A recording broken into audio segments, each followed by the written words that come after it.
Assalamu alaikum wa rahmatullahi wa barakatuh. Jazakallah khair for joining us on today's Thought Adventure podcast. Alhamdulillah, we have our special guest back again, Abdulrahman. Only joking, Hamza. Hamza's here, alhamdulillah. And today's topic that we're going to be discussing today is going to be on consciousness, which is really a part 2 discussion on the discussion that we had a few months ago. Assalamu alaikum, Hamza. How are you? Wa alaikum assalam wa rahmatullahi wa barakatuh. Good, brother Sharif and Abdul. How you guys? Alhamdulillah. Good.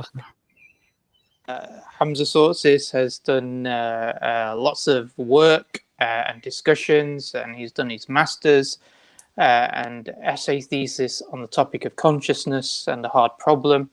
So alhamdulillah, jazakallah khair for coming down so we can really get into some of the nitty-gritty discussions on this topic and really move on from the second part. And obviously we've also got Abdulrahman. Assalamu alaikum wa rahmatullah. Another special guest. I think you're muted, Abdulrahman. Sorry. Wa alaikum assalam wa rahmatullah. Yes, Abdulrahman, alhamdulillah, is a regular panelist, but he's always special. But we've also got brother Yusuf from Pondering Souls joining us, but he's running a little bit late, but he'll jump into the stream as soon as he's free. Unfortunately, Jake, the Muslim metaphysician, couldn't make it this week, but alhamdulillah, he'll be here next in the next session, inshallah. So what is today's topic? Today's topic is on part 2 of consciousness and the hard problem of consciousness. And the first stream that we had, and alhamdulillah, it was very informative, really important stream that we had, we discussed, is consciousness a miracle? Does it, in essence, we were asking the question, does consciousness supersede any materialistic explanation? Yeah. And so in this part of the stream, because there's so much to discuss on this, really, we could have another 2, 3, 4, 5 shows on this topic area. But in this part of the stream, we wanted to really focus on some of the responses materialists themselves give to the issue of consciousness and demonstrate some of the problems in regards to consciousness. So in essence, we really want to get into, how materialists explain consciousness and whether there is still an unbridgeable and in principle problem with regards to consciousness in this area. So I want to just ask Hamza just to maybe, and I want the brothers to try to be as concise as possible. I know it's always difficult for us, but what is this hard problem of consciousness? It's a big question, but if you could just really quickly summarize the couple of points in regards to what is it that when we talk about the hard problem of consciousness. Yeah, jazakallah khair for giving me the opportunity again to engage with you, wonderful brothers. I have to admit, the Thought Adventure podcast is probably the best podcast that we have online at the moment. I'm not just saying that. And it is limited because I don't really listen to many podcasts. But in terms of kind of intellectual nature with good adab and akhlaq, I am absolutely impressed. And may Allah subhanahu wa ta'ala bless every single one of you and preserve you all. And I think all the brothers and sisters should support Thought Adventure podcasts and subscribe and share and engage with them and also take them to account, get them to improve even more because they're wonderful. They are a beacon of light on the online sphere, I have to say, especially the way you dealt with Aaron Ra. It was just awesome. I think I tweeted on that and I was really impressed, alhamdulillah, especially Sharif, you sneaky intellectual.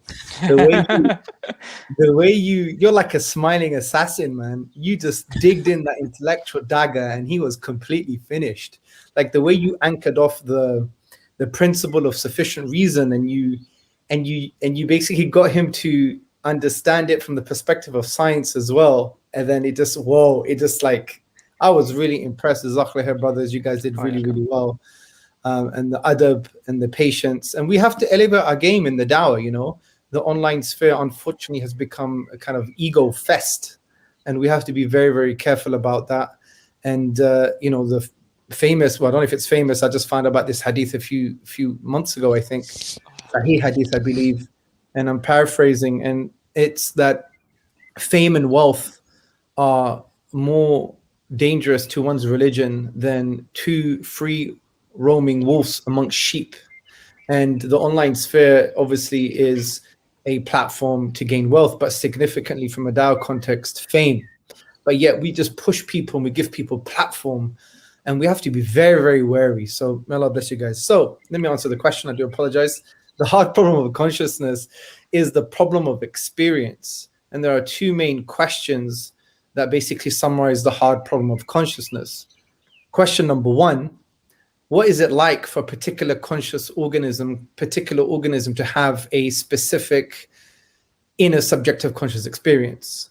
And number two, how is it that this inner subjective conscious experience arises from so-called blind physical processes? And what I mean by blind and cold is that there is no intentional force directing the physical processes anywhere, and they're blind, meaning they're not aware of themselves or aware of anything outside of themselves. So these two questions cannot be answered if you refer to the materialistic or physicalist paradigm. Let me just repeat the questions. Number one, what is it like for a particular conscious organism to have an inner subjective conscious experience? For example, what is it like for me to have a banana milkshake on a Sunday morning? I only know really what that is like. Even if I use words that you can relate to, those words are just a vehicle to meaning, which is a representation of my experience, my personal inner experience. The second question is, well, how do I get that inner subjective experience arising from blind cold physical processes? Yeah, no, alhamdulillah. So I think in essence, the problem is that you've got non-conscious physical material that suddenly becomes aware of itself, aware of its physicality, and then it has these experiences, and these experiences cannot be described in a way where we can describe like energy is equals mc squared, but we can't describe, as you mentioned, the banana milkshake on a Sunday morning. So we have this really strange phenomena that occurs within material, within ourselves.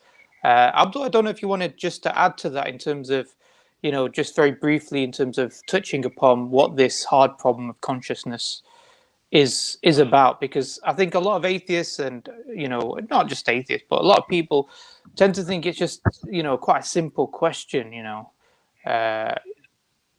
Yeah, maybe I just want to add that it's not something that. Oh, sorry, maybe I just want to add that it's not something that theists are making up to, prove the existence of God or a soul or spirit or whatever. The term was actually coined by a non-theist, an atheist scientist. Actually, he was trained as a scientist, David Chalmers, and he is the one who coined this term, the hard problem of consciousness.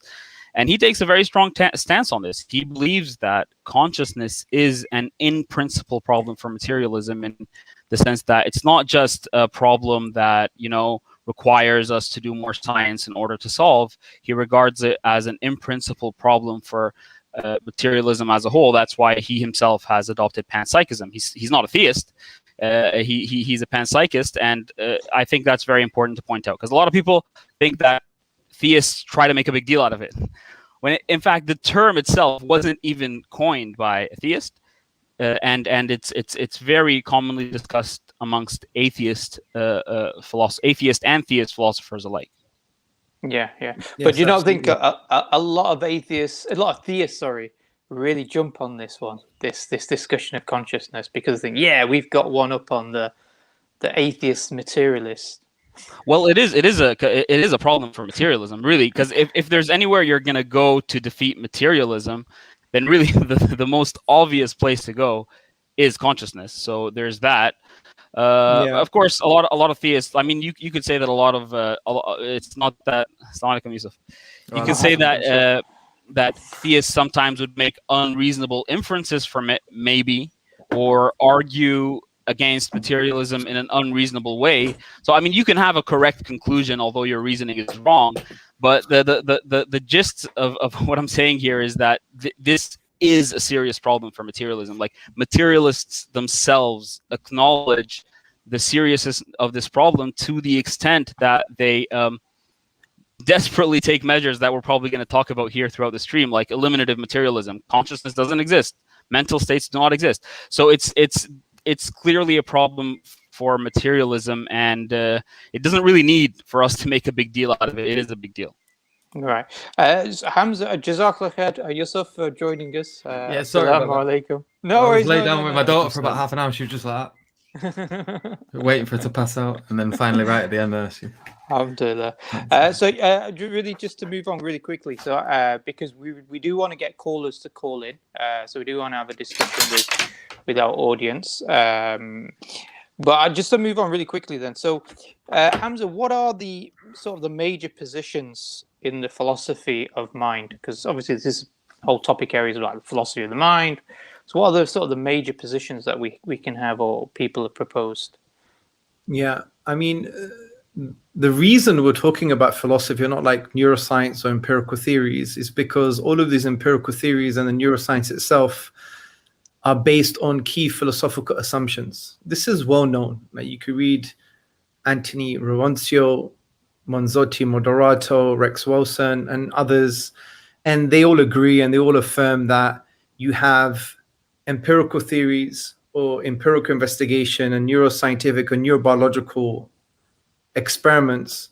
They are all based on certain approaches to the philosophy of the mind, specifically in this context, usually a form of materialism or physicalism. And we're going to be using physicalism, materialism interchangeably. They have slightly different histories and meanings, but in the philosophy of the mind, they generally mean the same thing when you say physicalism or materialism. So that's important to note. The reason we're talking about philosophy, because no matter how good your experiment is, no matter how amazing your empirical theory is, with all due respect, is based upon a certain philosophical approach, which you have to assume. You can't actually prove it to be true because you assume it to be true in order for your theory, your empirical theory, or your neurobiological investigation to actually work. Now, you can't use it to prove your assumption. That's arguing in one of those called a circle. Yeah. So that's why it's very important to highlight this fact, because a lot of scientists, a lot of atheists, a lot of materialists, if you like, would always latch onto empirical theories or a neurobiological account or investigation. Look, we found it. It's like 50 megahertz or something, some kind of frequency in the brain. That's the basis of consciousness. Well, when we break that down, all you're really doing, you're assuming, for example, reductive materialism to be true, or reductive physicalism, or form of physicalism. You need to prove that to be true, my friend. Your study hasn't done anything. Yeah, it's just an expression of that assumption. This is very important from an atheist discourse point of view, because sometimes we get lost in the science and we forget the bigger metaphysical picture, because philosophy of the mind is really about metaphysics. So the main kind of approaches, now I want to make this as simple as possible because there's so much literature on these issues, but you could really summarize some of the approaches in the following way. You have what you call eliminative materialism, you have reductive materialism, you have functionalism, you have emergent materialism, the strong version and the weak version, you have behaviorism, you have epiphenomenalism, which is a non-physicalist theory. You also have substance dualism, which is also non-materialist in nature, and you have panpsychism. So these are kind of general kind of approaches to the mind. But even when you zoom in on a particular one, you have like identity theory and so on and so forth. But that's all within the kind of nature of reductive materialism anyway. But those are the broad approaches to the philosophy of the mind. And we can unpack those today, inshallah. Yeah. So from my understanding, there's sort of generally three different approaches towards consciousness. There's materialism, i.e. that consciousness comes from physical matter, but then different models underneath that. There's what you said, dualism, which is obviously you have physical material and something that's immaterial, some sort of conscious mind that exists independent, but symbiotic with the material. And then you've got idealism as well. This idea that consciousness is foundational and materialism comes out of consciousness. And I want to go into maybe some of the more details as well in terms of the materialistic explanations in regards to this. But just maybe to focus on that first part that you said, and maybe bring Yusuf into this. Why does philosophy matter in this? Why can't we just simply say, right, we're talking about mind, let's open up the brain. Let's look at neurons firing. Let's look at neuroscience. Why do we have to look at the philosophy first? Yusuf, you're muted. You're still muted. No, I know. Okay, I've got about a million things I need to bloody move on. But, yeah, so I think this touches on one of my favorite subjects as well. So phenomenology. Edmund Husserl, he began this whole project, which ended up being something akin to like the science of consciousness or the science of quote unquote subjectivity, because he was noticing a lot of these problems that were sort of occurring with the development of philosophy as it sort of grew towards the early 1900s, at end of the 1800s. And what he was noticing is that we just kept getting ourselves, in terms of philosophy, in these sort of circles and these hoops. And we were setting out to prove things. And I mentioned this quite a lot, but there was a sort of an excitement. So they went from going from this sort of dogmatic theism in the early medieval period to the late medieval period. And then the early Enlightenment comes along and skepticism starts to grow. And what they do is they start being really skeptical of the dogmatism that was sort of prevalent in Europe at the time. And they start to put that aside and just move towards this sort of like heavy scientific approach. And then what they do is they, like, some of the things that they held in the early medieval period and to the late medieval period, like, for example, the flat earth, the idea that the earth was the center of the universe, all of these things started to be sort of turned upside down. And this caused a sort of an excitement within the scientific community. They were like, oh, we're becoming enlightened. And what was funny is that they applied skepticism to the scientific, to the theistic realm, so that which was held dogmatically. And when they started coming up with these new theories, they started holding them more dogmatically, funnily enough. But it gave this sort of, I don't know, they started calling it the early Enlightenment period. And there was a big buzz around what science was capable of and what reason was going to show to the world and what the human being was going to be capable of. And we were moving into the light, and everything was going to start to become known and things like that. But then as it sort of developed, this started to be shown more as this sort of like childish, naive approach. And then all these problems started to arise, especially within philosophy. And they were like, well, in order to hold something in a justified manner, you have to be able to at least give like a rational deduction, like a syllogism in deductive form, or at least in an inductive form, for the existence of any of your beliefs.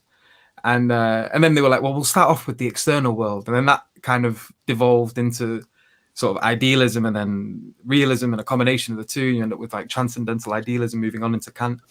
And like as they kind of start going through, and philosophy just continues and continues, it starts to look like, as you move into sort of the early 1900s, it's like everyone's just getting really tired of trying to be able to like prove things in the way that they thought they were going to be able to. And then what you start to see is the rise of the existentialists. And a lot of these existentialist thinkers, they developed out of a thinker called Edmund Husserl. And Edmund Husserl's relatively unknown, but he's like the father of phenomenology.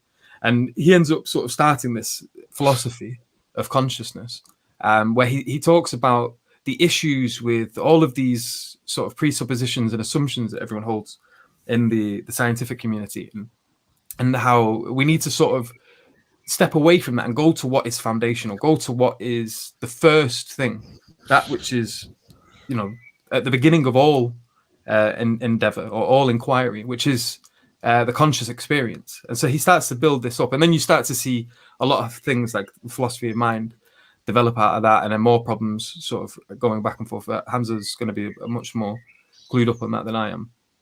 But that was such a continental response. Yeah, every time I say so, it's always. That's why I was laughing and smirking, because like, this is Yusuf's continental philosophy training. Yeah, it's like, forget deductive arguments, forget abstract rational proofs.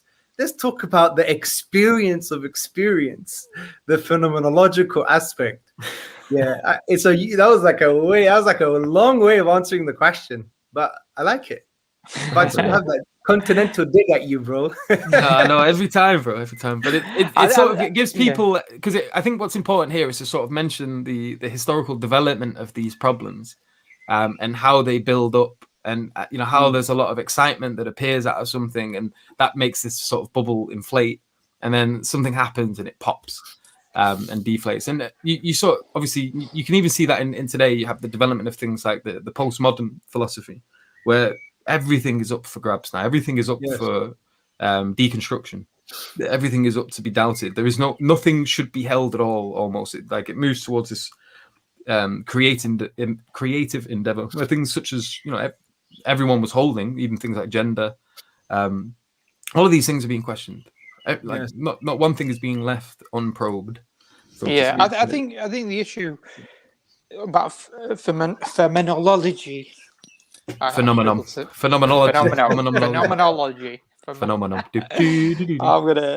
Anyway, the thing with regards to that is that what we sense and what we experience of the world does not necessarily correspond to this third-person objective analysis.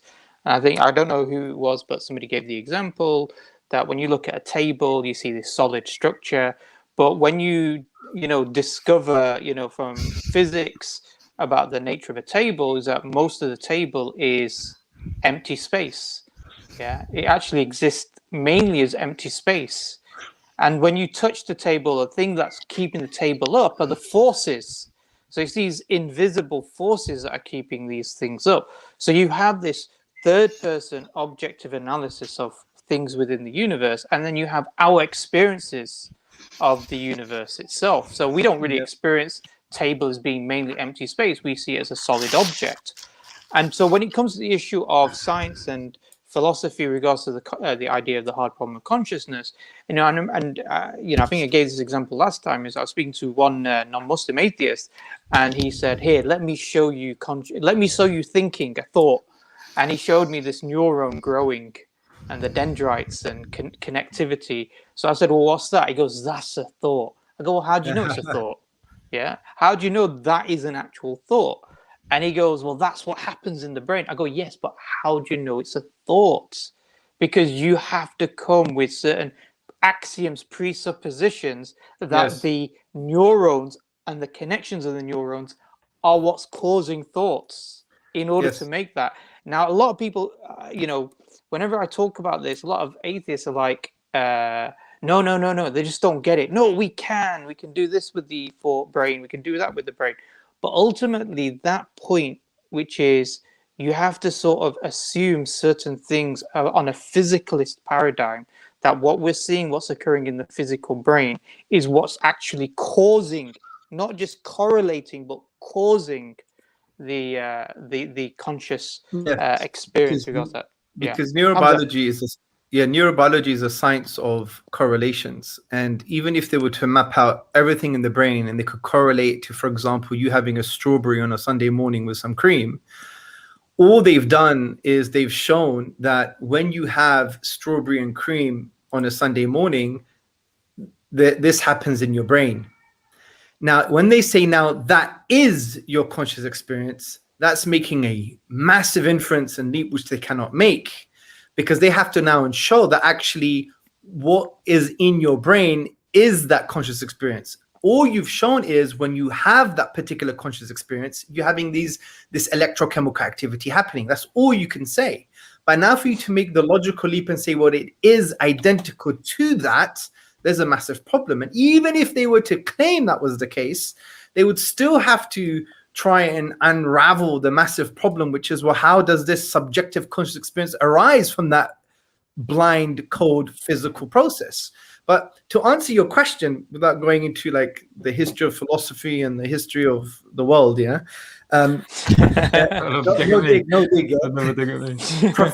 Antti Revoncio, he wrote a really good book on consciousness about the science of subjectivity, and it's a really accessible book. And this quote just summarizes why philosophy is important in this discussion. He says, "However, it is useful also for empirical scientists to be aware of the different philosophical alternatives, because every empirical theory also necessarily involves some sort of implicit philosophical commitments. The over-empirical approach that a scientist takes to consciousness is guided by his prior philosophical commitments or intuitions about the nature of science and the nature of consciousness, whether he is aware of such commitments or not. So neurobiology really is reduced to a form of physicalism, whether it's emergent materialism, whether it's maybe functionalism or reductive materialism. The point is, all of these fancy science that you will see in neuroscience and neurobiological studies are really reduced to some of the approaches we're going to talk about today. So when they say, yeah, look, I've proven it, they haven't. They've just assumed their assumption. They're saying this makes sense of our assumption. Okay, but doesn't prove your assumption, because you can't prove it, because that'll be like arguing in a circle. You need to do the philosophy to show that this approach to the mind, this metaphysics, if you like, actually is coherent and actually makes sense of the hard problem, which when we look into today, we're going to see that the approaches to the philosophy of the mind, especially the physicalist ones or the materialist ones, do not make sense or cannot make sense of the hard problem of consciousness. Yeah. So Hamza, can I just add to that part, because I think Brother Hamza said it beautifully earlier, and it kind of sort of like answers the question of why you need to do philosophy. Well, so like neuroscientists, for example, why they think they can't answer the hard problem of consciousness, it's very simple. Why they think that is because they assume a certain metaphysics, right? They assume a certain philosophy of mind, even if they don't know they're assuming it. So they assume that in order to answer the hard problem of consciousness, what you need to do is explain these behavioral and functional aspects of human behavior, and that's it. They're really answering the easy problem of consciousness, which anyone would acknowledge that there must be some kind of correlation between our neural activity and our physical behavior, what does appear from a third person perspective. So it's almost as if you're just sweeping the actual hard problem under the carpet and you're saying it doesn't matter, which is an implicit kind of eliminative materialism or reductionism, and that's really what it gets down to. I mean, you can't provide a materialistic account of consciousness without reducing your position collapsing into one of these two, either a reductive materialist position or an eliminative materialist position. Whether or not they know they're taking these philosophical positions is a different story, but they are taking them. Yes, Abdullah, what's very interesting is when we can show that the materialistic or physicalist ontologies or metaphysics doesn't make sense, or it doesn't answer the hard problems of consciousness, the two main questions that relate to the hard problem of consciousness, then we don't have to go into the neurobiological studies. If we can already show that the neurobiological studies are based on a form of physicalism, and we can show physicalism fails, you don't even need to know the science. I know that sounds really weird, because listen to the following premises. Number one, neuroscience assumes a physicalist ontology or metaphysics. Number two, physicalism cannot address the problems of inner subjective conscious experience. In other words, the hard problem of consciousness. And the conclusion, therefore, neuroscience can't deal with the hard problem of consciousness. That's it.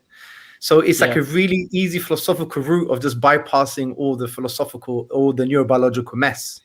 But because we live in a kind of social age that science matters a lot, it's very hard for people to register this. So, but it's very good that we've actually spent some time showing why the philosophy matters in this case. Can I just touch on that as well? So what you notice is whenever you sort of delve into these assumptions that they're making, usually the typical characters that you see, like, for example, Aaron Ra, Richard Dawkins, that other bloke that Hamza debated that one time. What was his name?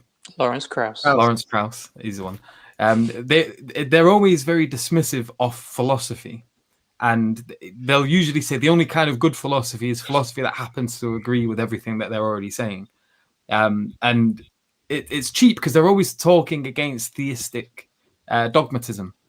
And they hold this scientific dogmatism in terms of like the assumptions that they hold, the axioms that they put forward are intuitive and obvious, and you don't even need to really question them or look into them at all. And if you do, then you're just being silly or pedantic.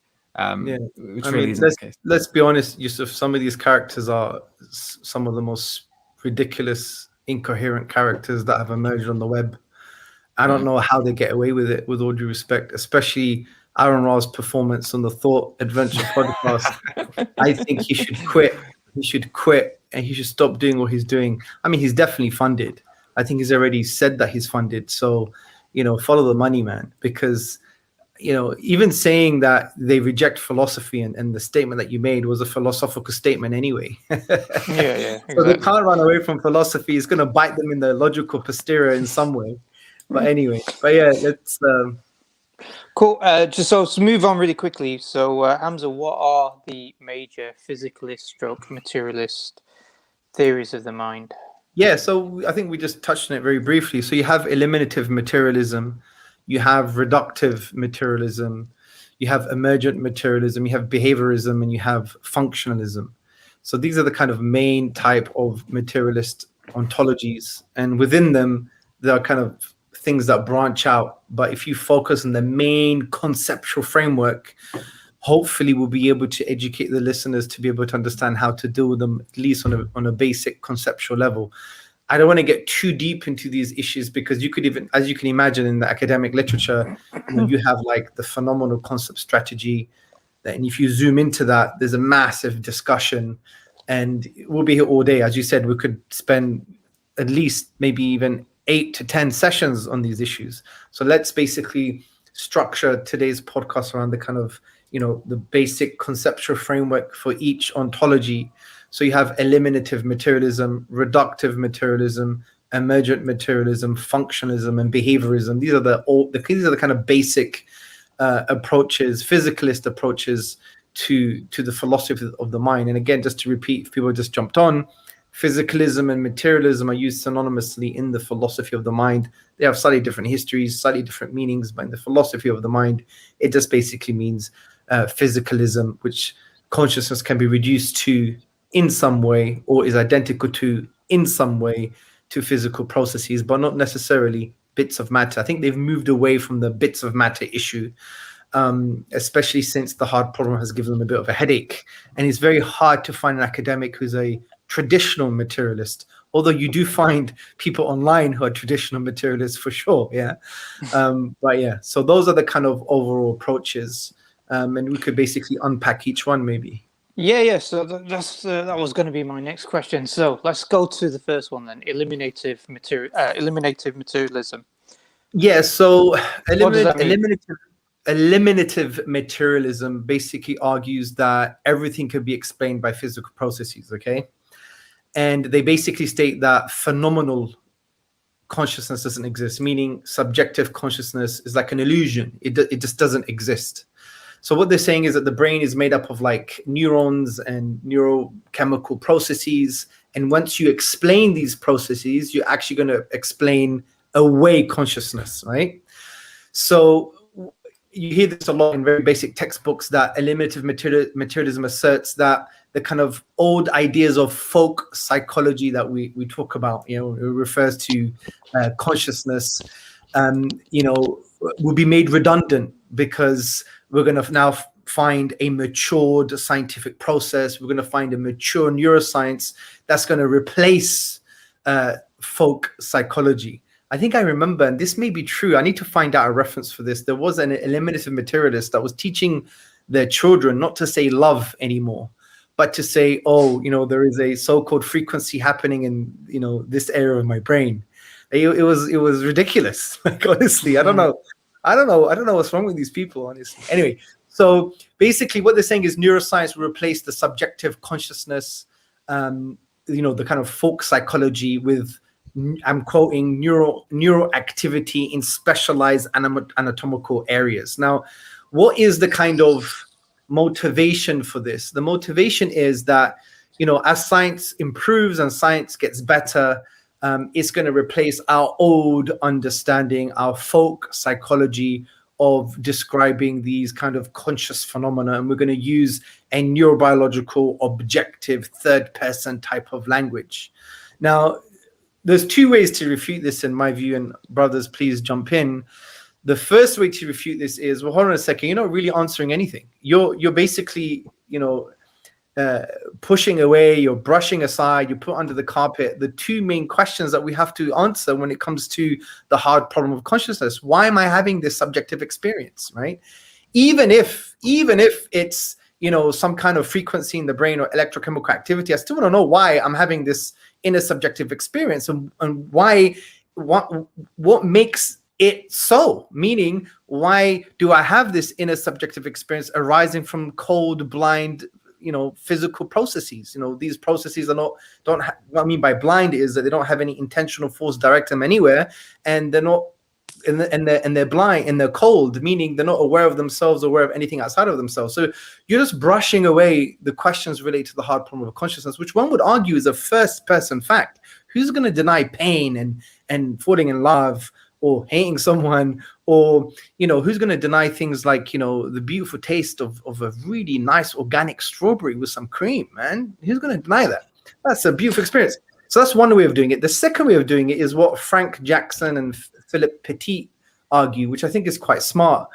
And they basically say the following, that the claim that the history of science has shown that a physicalist language replaced our old psychology. So the claim that the more we develop in science and neurobiology, the third person objective language is going to replace, you know, a kind of folk psychology, doesn't logically follow. They simply say it doesn't logically follow, because they say the basis of the argument is that it's unreasonable. So the basis of Philip Petit's and Frank Jackson's argument is that it is unreasonable to reject the conclusions of a theory due to the potential discovery of another theory that may have greater explanatory power and scope.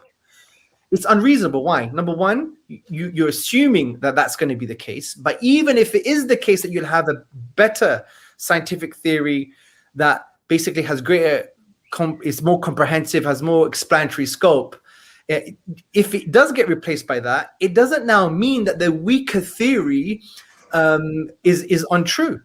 It could still mean that the weaker theory is still an adequate way of explaining the particular phenomenon. So, for example, there's so many things in science that we may say that, you know, take kinetic theory of interactions. Say we develop something even better that has a better way of understanding, I don't know, the relation of molecules and stuff like that, and atoms. Are we now going to say that the kinetic theory was absolutely false? No, it just doesn't logically follow. It's still an adequate theory. And even if you look into the philosophy of science, you would see that theories are actually untrue. Some of them still have very good predictive power. So you unpack a whole load of issues in the philosophy of science, because, you know, even if you read the works of Elliot Sober, who's an atheist philosopher of science, you can have untrue theories that still have, you know, explanatory scope and predictive power. To the degree, I think it was Elliot Sober, or it was Okasha, Professor Okasha, another philosopher of science. He basically says that there are theories today that are untrue that have greater predictive power than some so-called true theories today. So that also opens another mess on what you mean by greater explanation and so on and so forth. But the main essence of Petit's and Jackson's point here is that even if you get some kind of scientific theory that explains, you know, away the folk psychology that we've been talking about, and if it has greater explanatory power and it has third person objective, you know, terms in it that explain reality in a so-called third person objective way, it doesn't now necessarily follow that our previous understanding of consciousness is actually totally false based on their point. But nevertheless, the greatest weakness of a limited materialism is really ignoring the problem, because even if you say that subjective consciousness is just stuff that's happening in your brain, then the problem is you're actually denying that which you want to explain. So you're not explaining the question at all, because you can't start with the axiom that it's a first person fact that we have this inner subjective conscious experience, and there is a structure to our experience, a unified structure to our experience. Even when we focus on certain parts of our experience, it's still a unified, there is a unified sense of our experience. So they're just basically denying what needs to be explained, really. Yeah. So if I understand eliminative materialism, so what you're saying, Hamza, is that if we see the color red, what eliminative materialists are saying is that the color red is the illusion. What you're really seeing is the photons of light at specific wavelength, specific energy. Yeah. And this idea that you have this subjective experience of red doesn't really exist.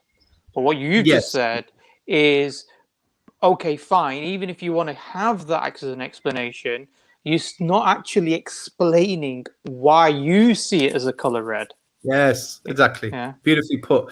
So they're not denying red itself. What they're saying is our experience of red, right, is just physical stuff that's happening in the brain. That's it, right? But does that explain now my experience, that I'm having a first person subjective conscious experience? Does it explain that? And does it explain how how it emerges, how that subjective experience emerges? Fine. Even if you say it's this neurochemical stuff in the brain, we need an explanation of why am I having this experience in the first place, and how on earth is this experience arising from cold, blind physical processes. It's like you said something last time. It's like rubbing on a rock, and the more you rub on the rock, you're going to get butterflies emerging. I mean, with all due respect, how's that going to happen? You know, that's just like almost impossible. So they just explain away the hard problem of consciousness, and that is the major problem with eliminative materialism. But you have like the Churchlands, who basically, especially Patricia Churchland, she's an advocate. I still think she is an advocate of eliminative materialism. But I think they're just motivated by, you know, the scientific project, the physicalist project. And I think some of them are motivated by, they don't want God to creep in the back door anywhere, right? Honestly. And let's just be very honest, because even when you have discussions on an academic level, speaking about God is still very, very difficult, right? You know, they're like, oh, we've dealt with that. Sorry. You know, they have this kind of, you know, medieval European hangover from the Catholic Church. They're like, no, religion is bad for us because we may have, you know, the medieval version of the Catholic Church that's using the oppressive arm of the state to prevent any thinking, which is a very Eurocentric perspective as well. And we have to talk about psychology here. You know, it's not just, let's not, with all due respect, let's not give them too much respect thinking that they're like, you know, pure and sincere and they have all these rational arguments. With all due respect, you're motivated. You just don't like God, some of you people, yeah? There's a really interesting book called Hating God, the untold story of mesotheism by Associate Professor Bernard Schweizer. He says mesotheism is not that they denied God, it's they hated him. And he quotes a lot of European thinkers. It's an evil book. I mean, Associate Professor, he's not evil. He's quoting people, and the quotes are just really evil. I think my wife told me to take that book and put it away, put it in the garage, because it's not a good book, man. Yeah, and so people are still motivated by this sense of mesotheism. You know, they have this position that they don't like God, or they don't like an authority above them, and in reality, when they do that, they become their own dictators, or they become their own deities, as Allah says in the Quran. Have you not seen the one who takes his own desire as his Lord?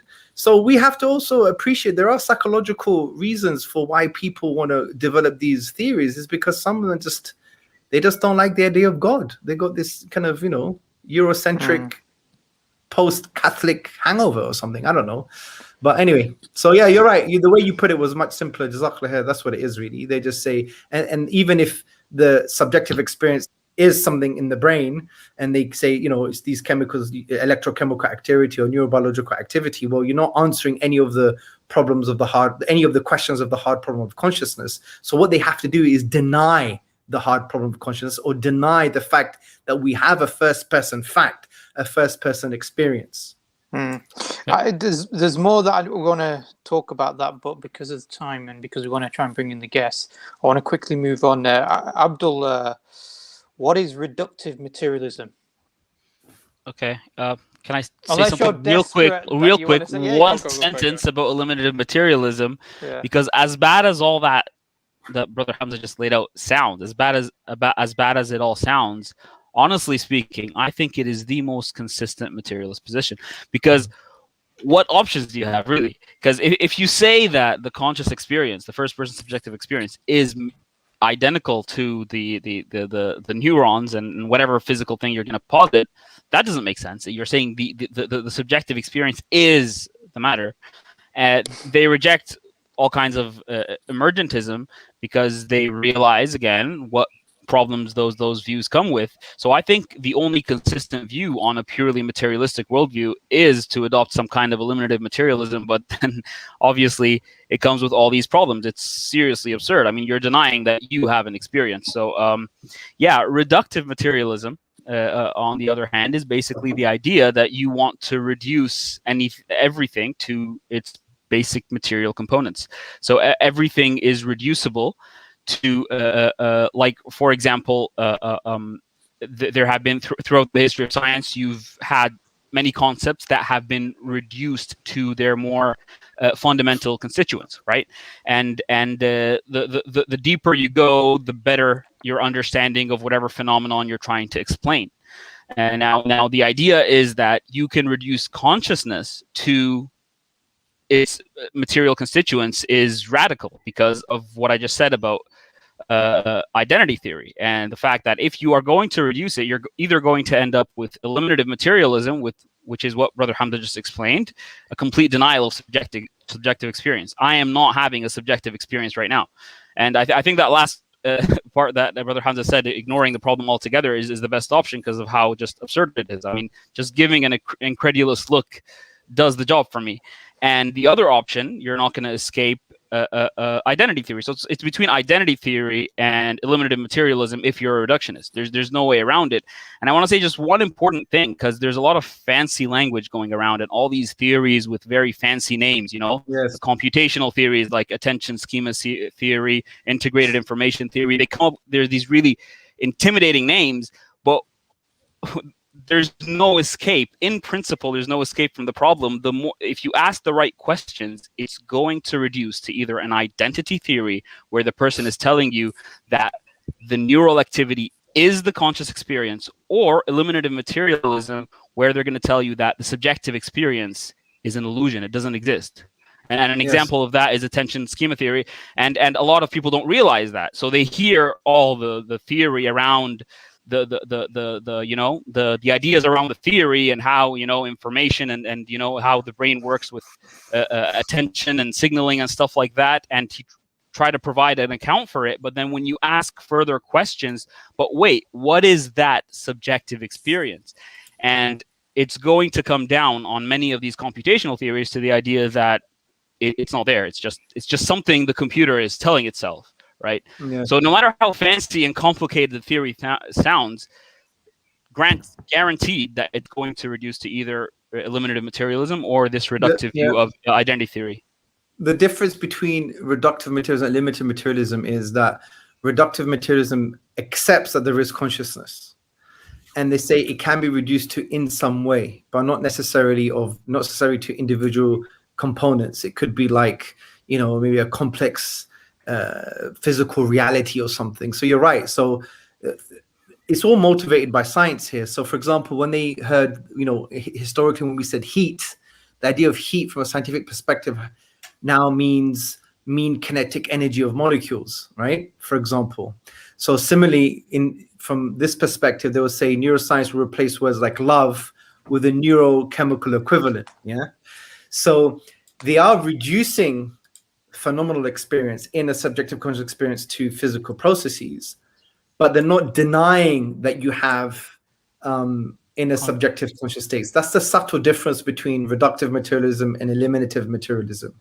So they would say, yeah, you do have an inner subjective conscious state because it's this complex process happening. That's the reason that you have it in, because there's all of these complex processes, and we don't know yet, and science is going to improve, but once it improves, we're able to close that kind of epistemic gap, if they like. If you want to put it that way. Then they're saying, well, the reason you have, you know, this inner subjective conscious experience arising from so-called cold, blind physical stuff is because when you put cold, blind, and physical stuff together in a complex way, you're going to get it. Now, we can't explain why. So really, reductive materialism at this stage doesn't have any explanation, real explanation. They're just motivated by the kind of successes of science, and they're motivated by abstract theoretical considerations, but they don't have anything substantial. When you say, right, why am I having this experience? Okay, there's complex stuff going on. Okay, show me, how does that work? Oh, we don't know yet. Science is going to improve. That's why most of neuroscience assumes reductive materialism to be true, because that's their project. We want to find out. We want to answer these questions. And the other thing is, well, the reason you have this subjective experience arising from cold, blind physical processes is because when they interact in some kind of complex causal way, then you're going to get that stuff. We don't know why, how yet. And that's why when we talk about emergent materialism, the weak version at least, is logically equivalent to reductive materialism. Yeah, but we could discuss that when we get there. So yeah, absolutely. I mean, reductive materialism doesn't really have an answer yet. That's why the whole neurobiological project is based on reductive materialism as an assumption.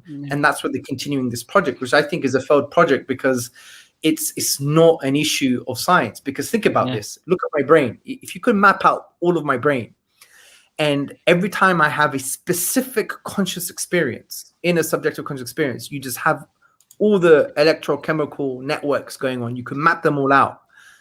How does that answer any of the questions? Let's be honest. Does it answer any of the questions? It doesn't answer why I have an inner subjective conscious experience arising from seemingly cold, blind physical processes.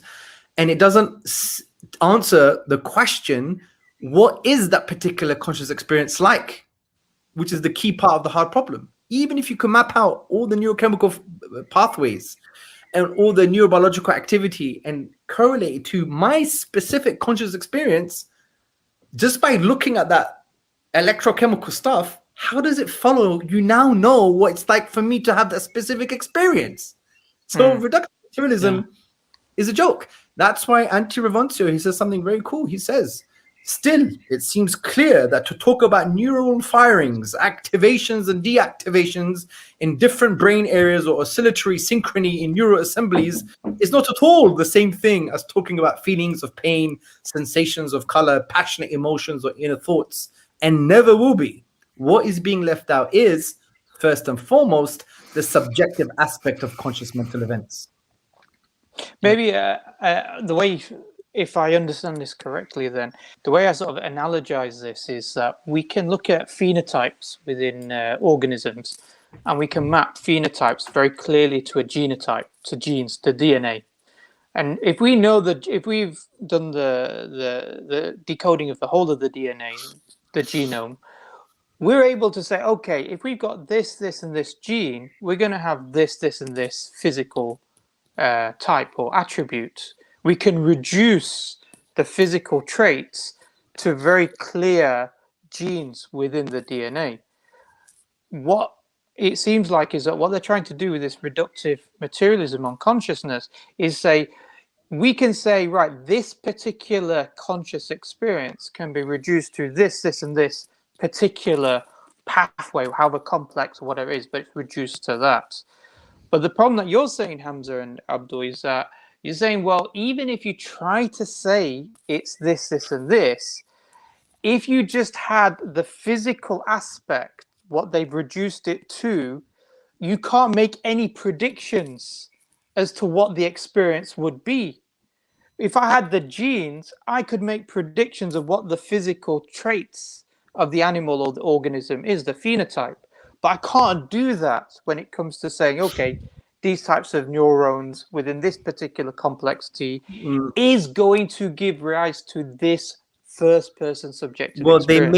They may be able to say this neurochemical activity correlates to pain. So they could say that. They could say it's pain.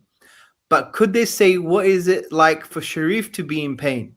Yeah, that's right. Yeah. While he's basically cutting his toenail and he accidentally cut some flesh off his toe. Yeah. They wouldn't know what it's like for you to have that experience, right? Yeah.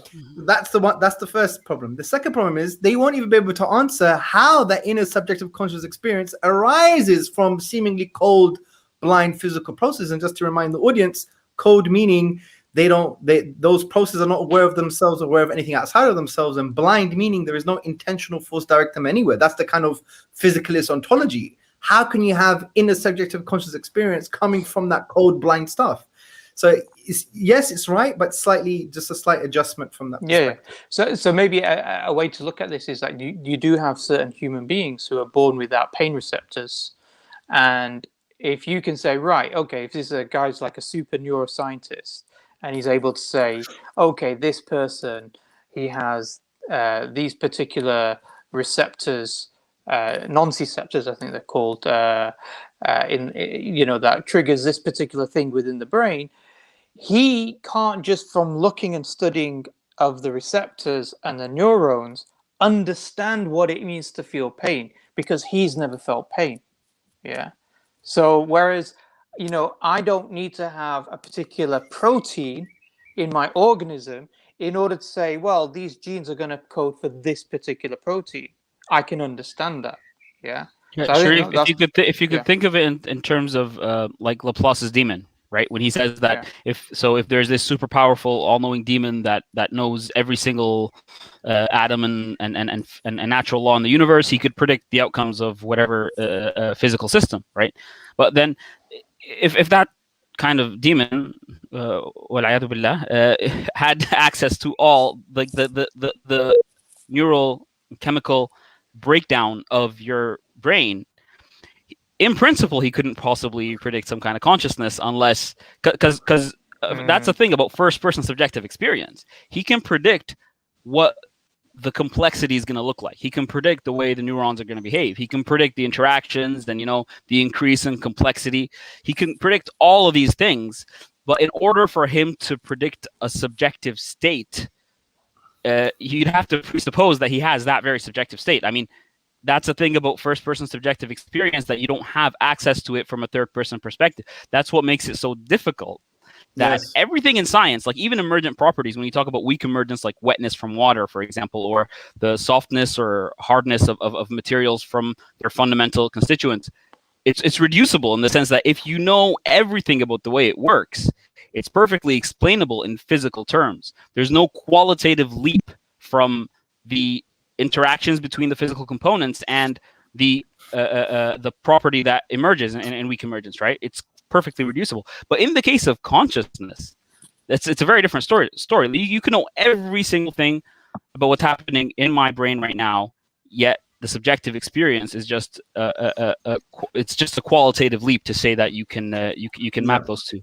I think a better example we'll call that the Abdul's demon. It's a good one. I like that example, to be honest. It's a really good example, mashallah. Yeah. So I think as well, so there's an important or a better example that's usually made is what's it like to be a bat? Because one of the issues when you're talking about, you don't know what it's like for me to experience things, because we're human and they're human. When they're hearing it, they usually draw this analogy and go, well, no, I do. I have this human experience of pain, or I have this blah, blah, blah, blah. The point is that there's many different ways of having the experience of a particular thing, be that pain or pleasure. Some people have high tolerance to pain. Some people have a less tolerance. And the bat example is really good, because it's not just about experiences of pain or of pleasure, but of the experience of the external world. Like, how do they experience the external world when they're engaging with it? They have a completely different method of interacting with the objects around them. They do it through sonar. And this is the issue. No matter how much you describe about the makeup of the bat, its genealogy, it's this, it's that. None of that tells you about the experience of being a bat. And there's always this huge jump. So you can talk about the Batman, unless you're Batman. But, but there's always this sort of... Even Batman doesn't know. Yeah, but there's always this description of things in terms of the material. It's made up of this atoms. It's got these sort of molecules in it, blah, blah, blah, blah.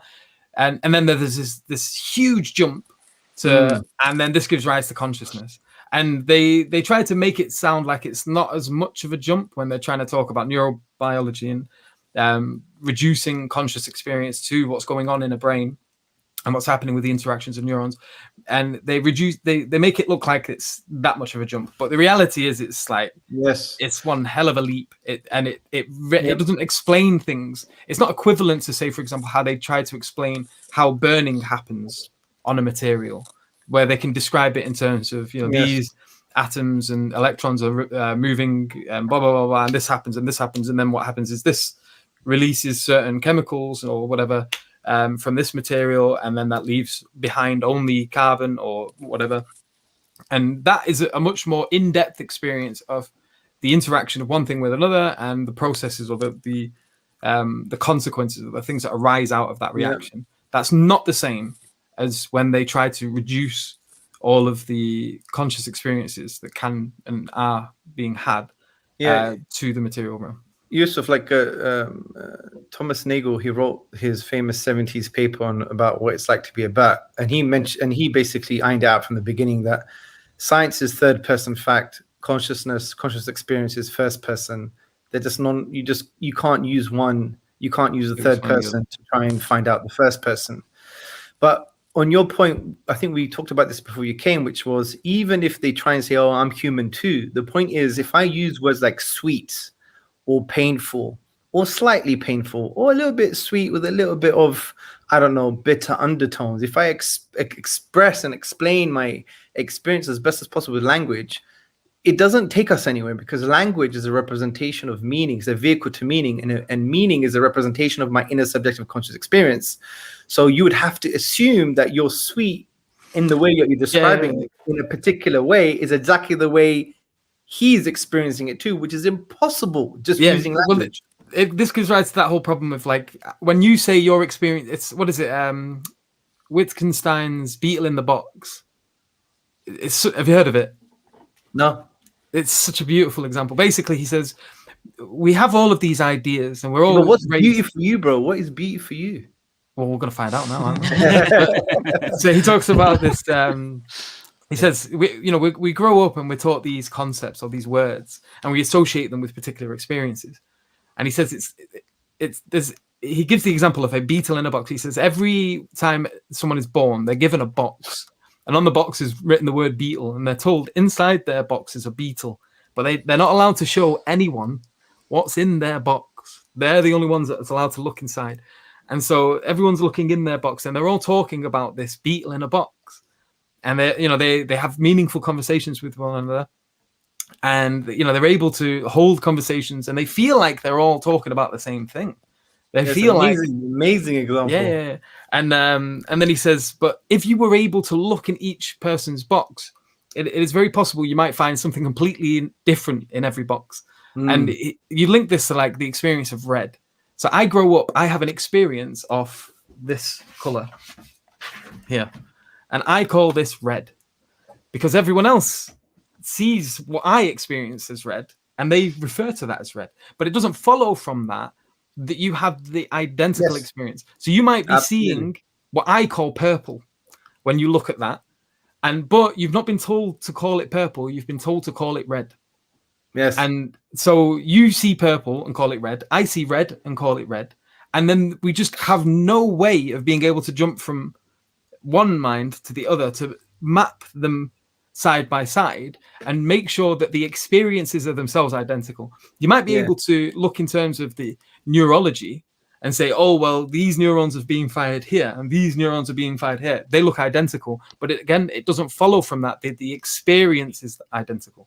Yeah. And that is the huge problem. Absolutely. Here. That's it. I think we should move on to the next one. Yeah. I was going to say, the other one is functionalism. Yeah. So function is actually very popular, and this is motivated by the kind of post 60s 70s when we started to develop computers. And functionalism basically is this, that you have inputs, mental states, and outputs. So there are relations between inputs, mental states, and outputs. So for example, if I see my bus arriving, that's an input. I experience the mental state of worrying about being late, and then I run to the bus stop, which is the output. Similarly, I witness a dog running towards me. That's an input. I've got the mental state of being in fear, and then I start running, right? Or I jump over the fence or something, and that's the output. So there is a relation between inputs, mental states, and outputs, which is quite interesting, but it has faced a lot of objections, especially from the perspective of inner subjective conscious experience, because it doesn't tell you nothing about conscious experience, inner subjective conscious experience. It doesn't say nothing about it. Because if you're just a relations of inputs, mental states, and outputs, if you ask the question, well, why do I have these mental states in the first place? Functionalism can't really answer that.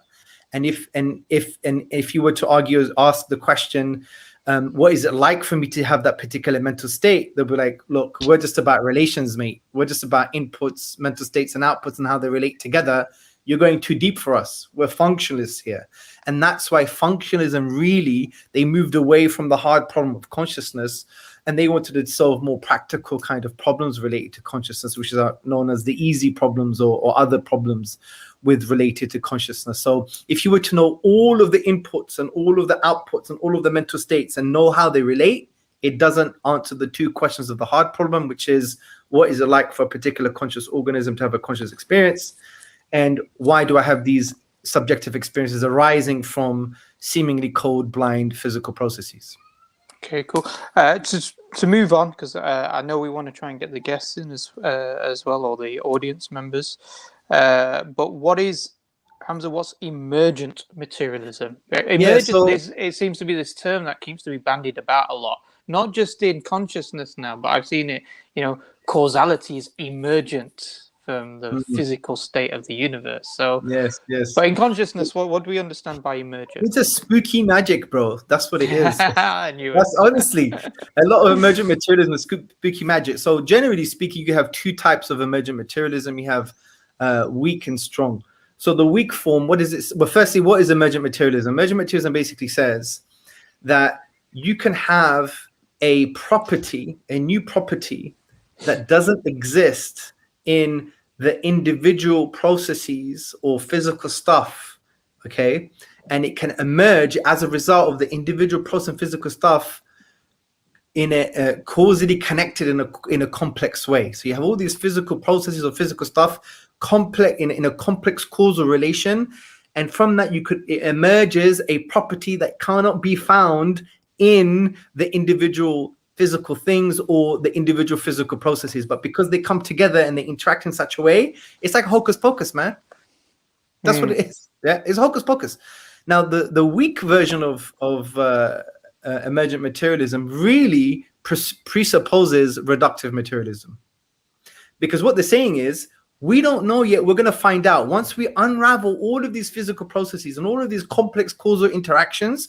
We'll be able to now understand how we get this new property of inner subjective conscious reality, or inner subjective conscious experience. But we can only do that when we work on the science, which is exactly the same what reductive materialism is saying.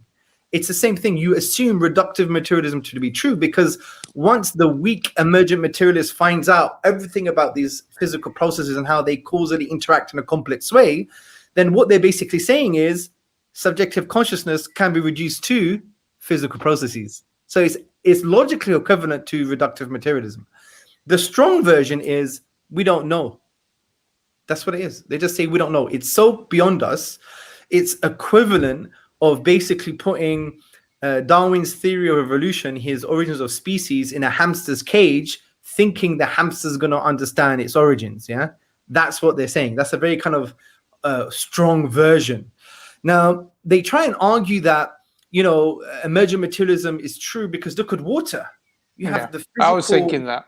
Yeah, you have H2O, you have hydrogen, and you have oxygen, and these kind of molecules are interacting in some kind of complex way. And we know that we get things like a shiny liquid, right? We have the properties of shiny and the properties of a liquid, and these properties don't exist in the individual kind of physical things that are interacting in a so-called complex way. So they say, there you go. But there is an issue here. So every emergent property of water can be explained in a physical sense, okay? Because we explain the properties of water, the atoms or molecules interacting in a physical way. Why? Because we refer to the kinetic theory of interactions, okay? So because we have a physical theory that explains this stuff. But trying to explain consciousness by emergence just is pushing the question forward. It's basically saying, how does material phenomena at a particular level of complexity give rise to consciousness? So from this perspective, I don't think is an adequate way of, trying to show that emergent materialism is actually true. But even if it were true, even if we could, again, let's go back to reductive materialism. Even if we could reduce consciousness to physical stuff and how it interacts, how does that now solve the hard problem of consciousness? It doesn't. You still have the first question, which is, okay, you're saying that you could reduce consciousness when you iron out all of the complexity, find out what's going on. Okay, there you go. We know what it is from a physical point of view. But how does that now correlate to? How does that now lead us to an understanding of what it's like for Sharif to be in pain on a Sunday morning when, you know, he's got, I don't know, he has to lower the mourn. Yeah, he doesn't want to do it. He's too tired. He's in anguish. I don't want to lower the mourn, man. I've been working all week, right? So the gardener. yeah, he doesn't answer that question. And the second question is, well, how on earth do we get the kind of ontological features of consciousness arising from physical stuff that's blind and cold? Meaning, we have inner subjective conscious states, and how do they arise from this physical complexity? Why do they arise from this physical complexity, rather? Especially since this physical complexity is what? Cold and blind. There's no intentional force directing it anywhere, and it's not aware of itself, aware it's something outside of itself. So even if it were to be true, even if you could unravel and say, yes, you know, weak emergent materialism is true, which basically means reductive materialism is true. It makes sense because we found out all the complex processes and complex causal interactions. Even if we were to do that, the two main questions of the hard problem remain unanswered. It's simple as that. So it seems to be more of a correlation then, isn't it? Really, it's a correlation rather than a causation. Yeah, absolutely. Yeah, and I think the issue of water is a good example, because we can explain why water is a liquid, even though it's made up of two gases. You know, we can reduce the discussion down to the oxygen atom, the hydrogen atom, the electronegativity of the oxygen atom, the production of dipoles within the molecules. So you got hydrogens are slightly more positive. Oxygens are more negative. You're going to create a weak hydrogen bonding. Therefore, you're going to have sort of a liquid structure at room conditions. You know, we can make and we can reduce everything down. Regardless of that, it's not emerging. You know, it's not like a property that's greater than the parts that make it up. Yeah, but with this idea of emergent materialism and consciousness, it's like if you break the parts down, you have no consciousness. You put them together, something happens, we don't know what, and you get this consciousness, and it emerges. That's and beautiful. I honestly do think this idea of emergence is just another word for magic. Yeah, it's used or mystery. Hocus pocus. It's mystery. Yeah. So Yusuf, go on, you're going to say. Sorry. No, I was just going to throw a question at you. So, like these qualities that they're saying are emergent, so things like shiny or wet, they also happen to be descriptive terms of how the human being experiences the world. But it's not to say that is like you can't divorce the like wet or shiny from an experience of a conscious being. Yes. So is it not emergent from conscious experience and not necessarily emergent from these things in and of themselves? Like, does it make sense to talk about wetness or shiny absent of the notion of consciousness? That's an interesting question. But I think before we get there, what Sharif was saying, which is brilliant, which is even if we were to reduce everything as the emergent materialist wants us to reduce things to, it still wouldn't give us an explanation and answer the hard problem of consciousness. But when we reduce water to, for example, you know, our understanding of what was it called? What have I put here? Hydrogen bonding, kinetic theory of interactions, and so on and so forth. The hydrogen bonding, we can now have an explanation. But if we have a physicalist explanation of consciousness, we still have those two questions of the hard problem not answered. And similar to what you're saying, Yusuf, but slightly different. Raymond Tallis, he's an atheist philosopher. He wrote the book Aping Mankind. It's quite an accessible book concerning consciousness. And he says you can't reduce consciousness to the physical world. And he's an atheist. And he mentions another problem of the H2O example. He says both shiny water and H2O molecules need to be revealed as one or the other. They correspond to two different modes of observation. Two aspects of water are two appearances, two modes of experiencing it. And this hardly applies to neural activity as electrochemical activity and as experience.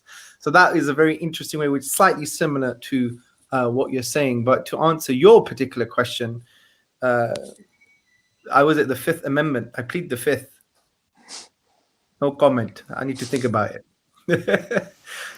No, but I guess the issue here is just that they're You're right. talking You about these always qualities. you always need a conscious agent.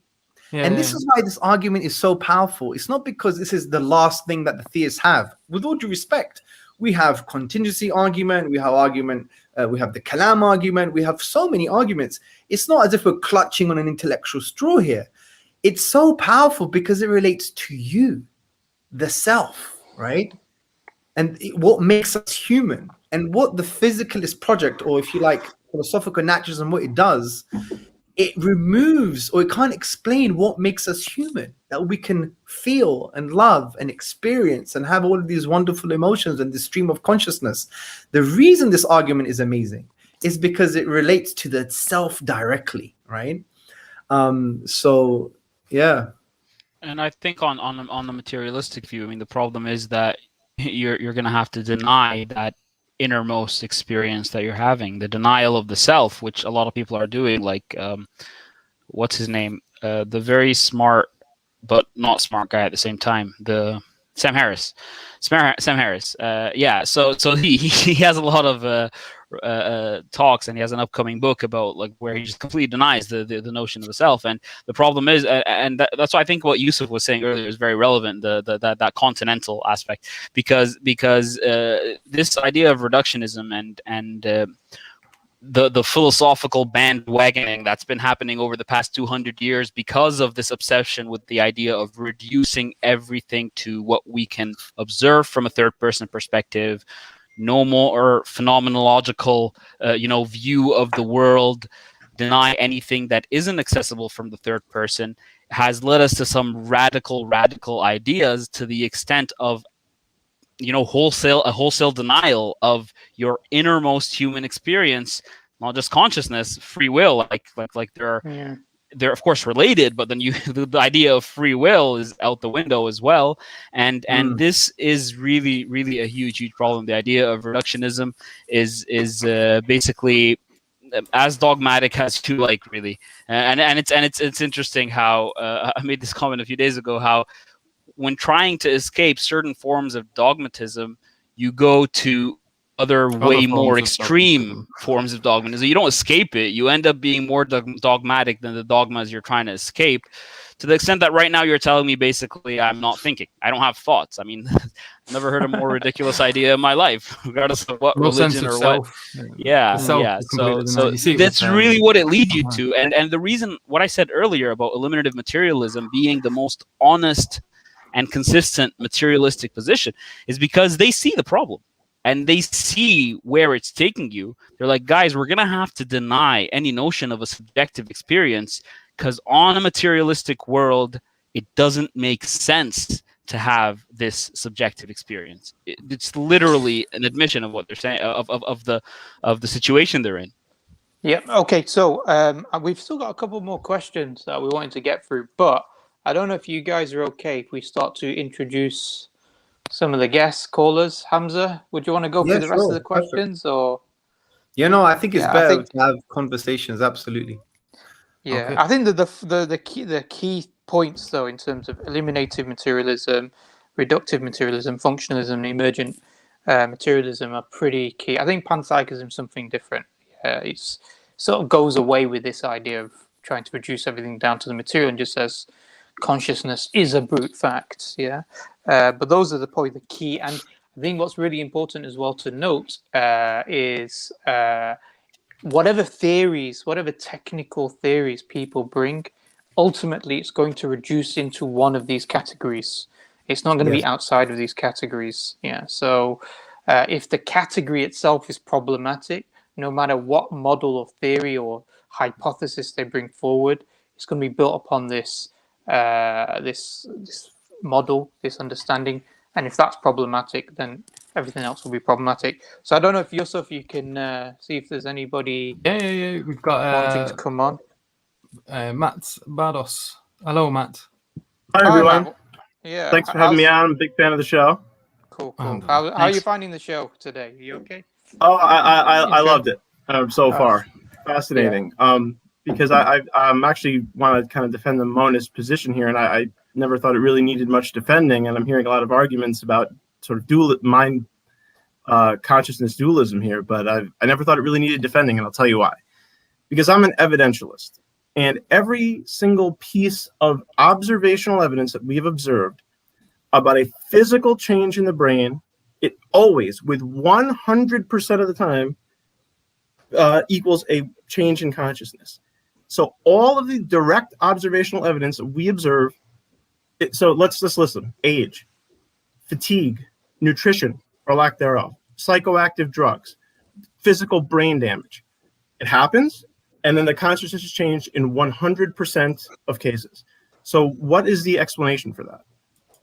Matt, do you think there is a hard problem of consciousness? Sorry, I just want to ask that in the beginning. I don't. I don't. Oh, so there's no hard problem. I think consciousness comes from the brain, like digestive enzymes come from the pancreas. Yeah, but that's fine. I just think because there are two types of people, like approaches from the materialist side. Either there is a hard problem, but there are promising solutions to it, or there's no problem at all. So there's no problem at all in my view. I mean, I heard your like examples of subjectivism, but that's like so for example, I'm nearsighted, right? And you take my glasses off, my vision is 2200.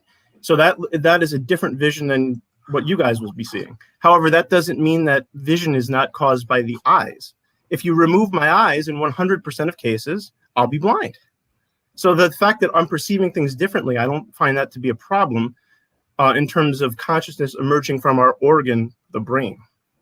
So I just wanted to ask that question. I think Brother Hamza can I mean, interact with your position. Yeah. Thanks for coming on, Matt. I mean, I think what you're basically saying is that you need the brain for consciousness, right? Yeah. Yeah, I agree. So Occam's razor, then we have a sufficient explanation for consciousness. Why do we need to posit dualism? See, this is important why Abdul mentioned the question in the beginning, which is, well, do we appreciate that there is a first person fact here? Do we appreciate that we have inner subjective conscious experiences? And is it a valid question to ask that, well, how do I get these inner subjective conscious experience arising from seemingly cold, blind physical processes? Now, those questions still remain even if you adopt your position, because you could give the analogy of a car and a driver. If the car is broken, no matter how alive, if you like, or functioning the driver is, the car's not going to go anywhere. And if the car is working and the driver is dead, the car's still not going to go anywhere. They both need each other, right? So you could have an analogy where you still need the brain for consciousness. It could be the seat for consciousness, maybe. Let's argue that for argument's sake. But even if you need the brain for consciousness, how does that now address the questions that we raised today? What is the question? That different people have different subjective experiences? No, I mean, maybe you missed the beginning. So just to repeat, the hard problem of consciousness is based on two questions. Number one, what is it like for a specific conscious organism to have an inner subjective conscious experience? So what is it like for Matt to have, say you like hot chocolate on a Sunday morning? And if we map out everything in your brain, we would not know what that experience is like. Yeah. Secondly, how do you have that inner subjective conscious experience arising from seemingly cold, blind physical processes? Your position is an interesting position, which is not controversial at all. I could agree with you on nearly everything, no problem. But we're talking about, I think you've probably missed the beginning in terms of the specific two questions that we raised, which are the questions of the hard problem of consciousness. And even monists, from my understanding, don't deny those questions. They probably just try and figure them out somehow. But those questions still remain. Number one, just to repeat, what is it like for a particular conscious organism to have a specific conscious experience, subjective experience?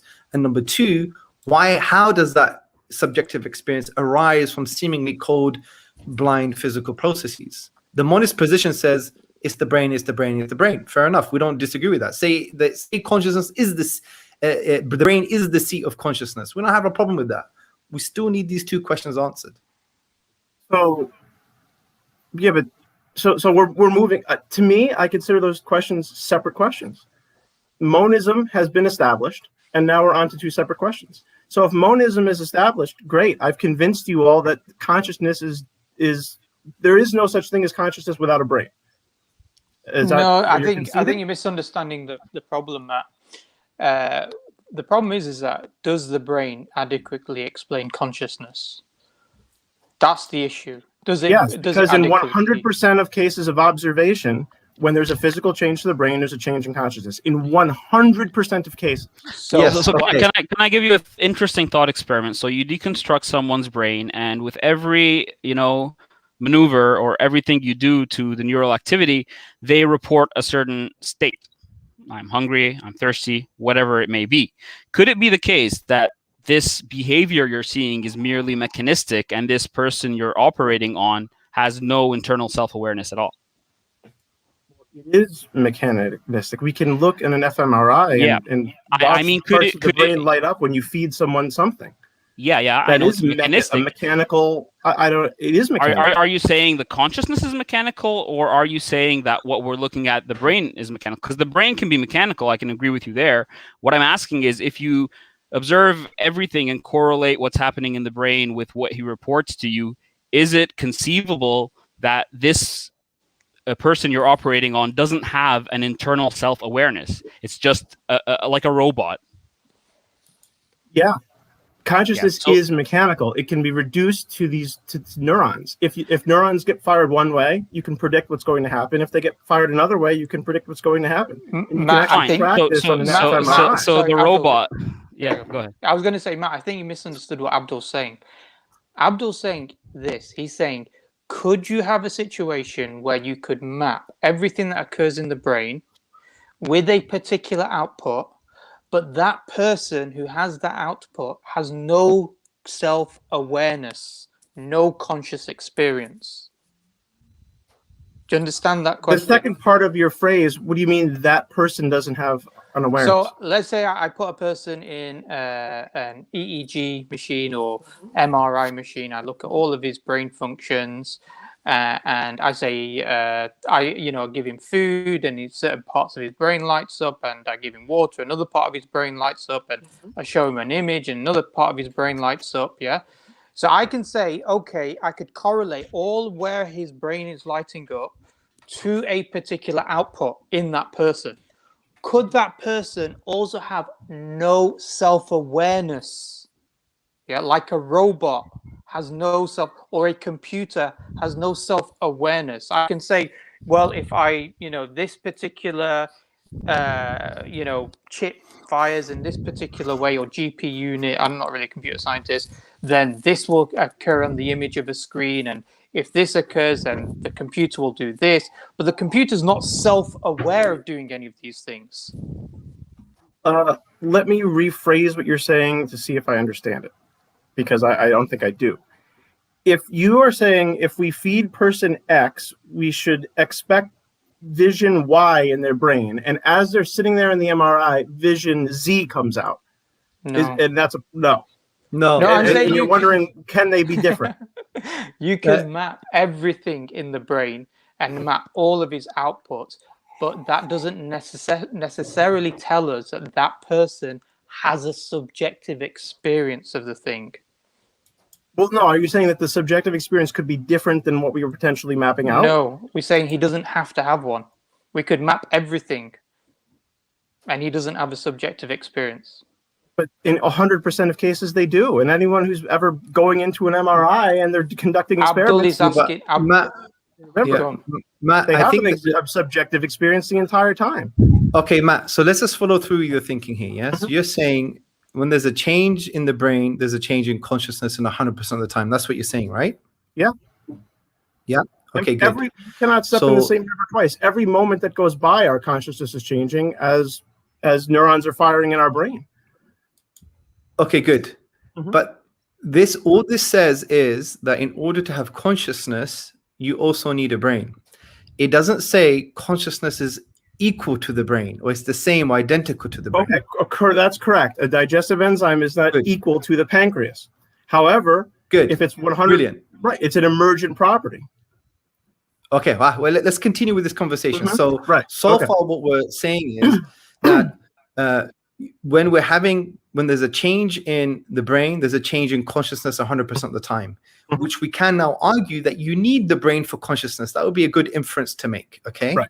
Now, let's continue the conversation. Mhm. Now, if we go into the brain and we find out everything about the brain in terms of all the neurochemical pathways, all the electrochemical activity, would that lead to knowledge of what it's like for me to have a hot chocolate on a Monday morning?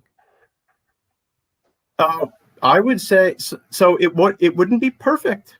It wouldn't be perfect because each person is a different individual and they're different. They have different combinations of cells they're made up of. But we could get a very strong indication based on your taste buds, based on, you could actually watch, if you went in the MRI, what part of the brains light up, and then we could light up my part of that brain and see, try to recreate the same experience. Let's so I would say you could get pretty close, at least, yeah. Okay. If you had a perfect clone of you, you could probably get the identical. Yes, so we could get pretty close to the point where we may be able to say he's having something sweet and creamy. But here's another question. Just by looking at neurochemical activity, would it lead to knowledge of what it's like for me to have something that is sweet and creamy? If we had a perfect clone of you, then yes. But we don't have that technology, doesn't exist yet. Each human is a different individual, so it's going to be slightly different. I don't see that as a problem. Why is it? The problem is because there is an epistemic problem here. It's a problem of knowledge. Because we can't move from electrochemical activity and mapping it out to knowledge of what it's like for a specific organism to have a specific conscious experience. That seems like a God of the gaps argument, even if true. No matter what you do with the brain, no matter how much you map the brain, it would not lead to that knowledge. That's the point. That's one of the epistemic problems. So I'll ask you a thought experiment. If I had a perfect clone of you, could we do it then? No. No. Why not? Because I said a perfect clone. So in other words, he's had the exact same experiences and he's exactly the same physically as you. Well, that's one of the issues. How would you know that? Yeah, that's the whole point of the problem. So if we're going to talk about epistemology, I believe a justified belief can be something with 51% evidence. So this isn't 51%. If he subjectively reports it to me, this is what the hot chocolate tastes like. That's the only evidence we have. No. But even with the problem is, even with the language that he's using, that doesn't necessarily correlate with the experience. Yes. It's preponderance of the evidence. It's the only evidence we have. There's self-report. But this is the issue with the problem. It's the same thing with the whole. Not a problem. No. It is because it's the same thing with the beetle in the box example I gave before. We're using these words and we're assuming that they all mean the same thing. Like everyone is saying the word red in the example I gave earlier. Were you here when I was talking about that, or do I need to go over it again? No, I did, and it made me think of the example with my eyes. If you remove my eyes in 100% of cases, I'll be blind. So this is the thing. When you're talking about the exact clone of Hamza, saying, I'm having an experience, I think the hot chocolate tastes sweet. That's just this common word or phrase that's being used to describe something that they feel like correlates with everyone else's. But it's a feeling. It's not that monitor the main types of taste, salty. Yeah, but Matt, your example, if there was a perfect clone in the way that you're saying, then that would be me. So you're not answering. No, there's two. So you could talk to each other and explain to each other what the hot chocolate was like, and you'd have an identical experience.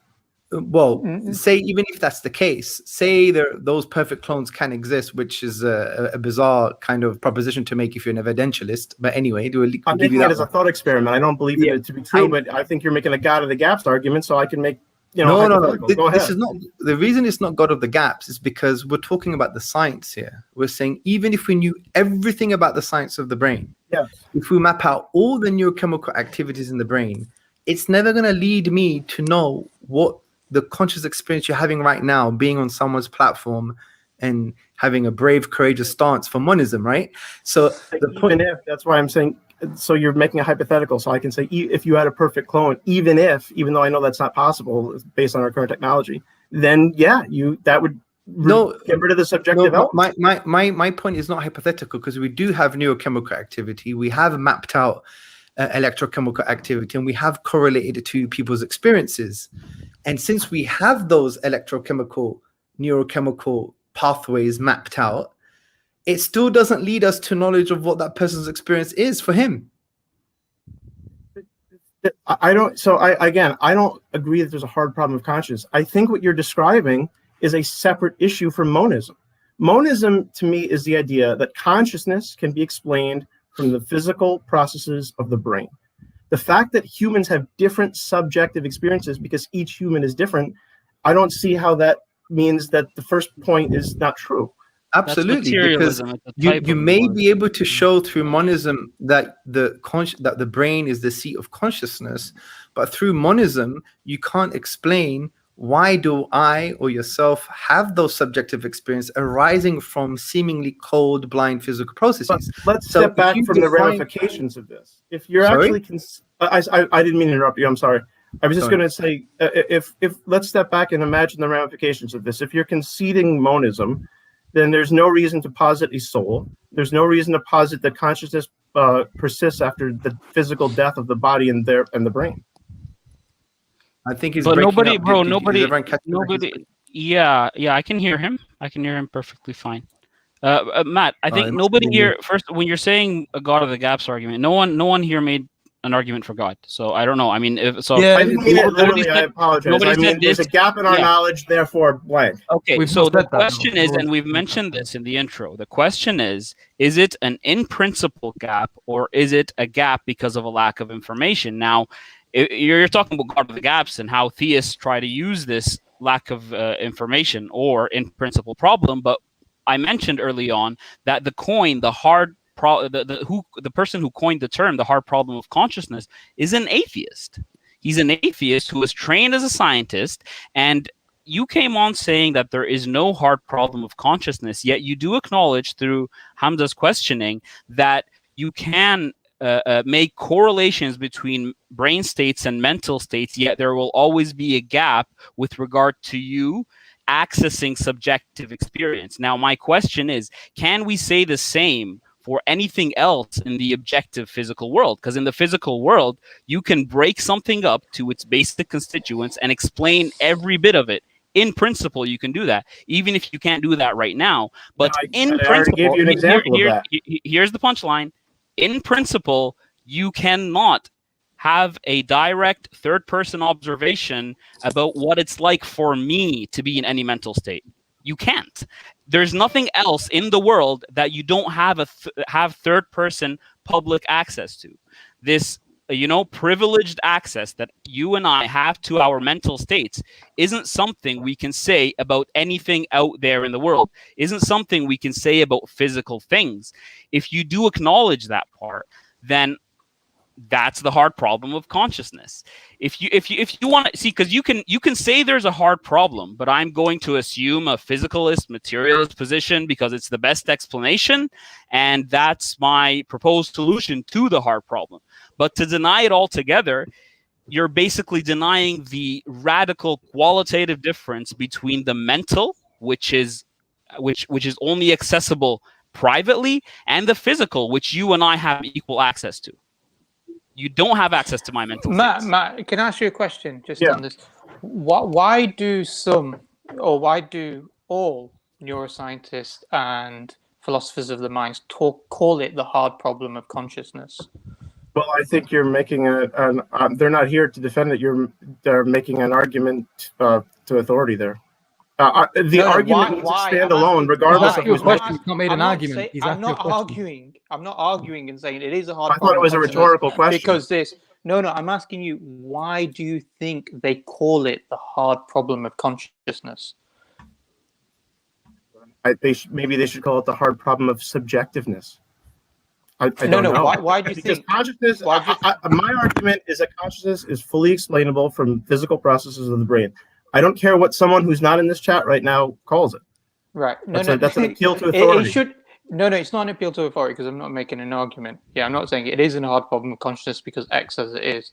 What I'm saying is that if I was to say that, there are people who are neuroscientists, who are philosophers of the minds, who say that this is an in-principle problem. And the in-principle problem, and I think you're not quite getting why it's an in-principle problem.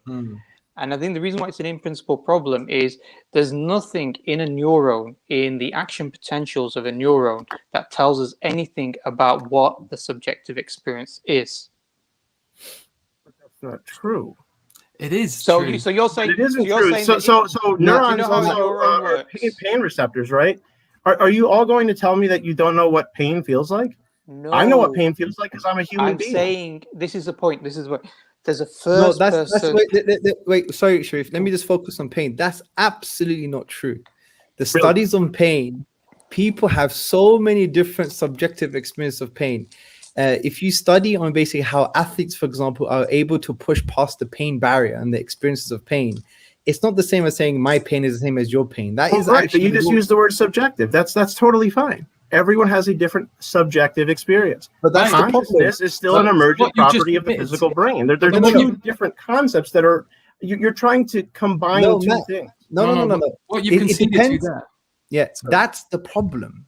You already admit that we have subjective experiences. This is not separate. Okay, so to the give me the linkage between the two. Because Give me the you're linkage. making the equivalent. Okay. Brain consciousness is a physical emergent property of the brain. Link that to each person has a different subjective experience. Okay, Right, good. So here's your problem. Uh-huh. Your problem is you've assumed emergent materialism in your discussion. Number one. Let's just I look at the assumed that it's based on evidence, but go ahead. no. There is an assumption because you're basically making distinction between consciousness being an emergent property and this idea of subjectivity, subjective conscious awareness. If emergent materialism were true, it should be able to explain subjectivity as well, because that is a key aspect of consciousness. You Now can't that each separate person the two. is physically different. Okay. Person is physically different, so each consciousness will be slightly different. But because each brain is physically different. Okay. But consciousness is still coming from the brain. Okay, even if each brain is physically different, even if you've answered the question, even if we have a specific neurochemical pathway for me when I'm having a hot chocolate, and there is a different specific neurochemical pathway when you have a chocolate, does that now tell us anything about what it's like for me and you to have a chocolate? No. And also, it doesn't say nothing about why we have this subjective experience arising from a specific neurochemical. And you're still not linking the two things. Do you mind if I You're just saying for a second? people have different subjective experiences. That's claim number one. And I'm saying consciousness is an emergent property of the brain. That's my entire argument. You've got a separate argument over here. Yes, because if consciousness is emergent property of the brain, within that consciousness, it also includes inner subjective experience, because that is part of consciousness. Unless you're willing to do something very radical in the academic and popular literature and make a clear distinction between consciousness and inner subjective conscious states.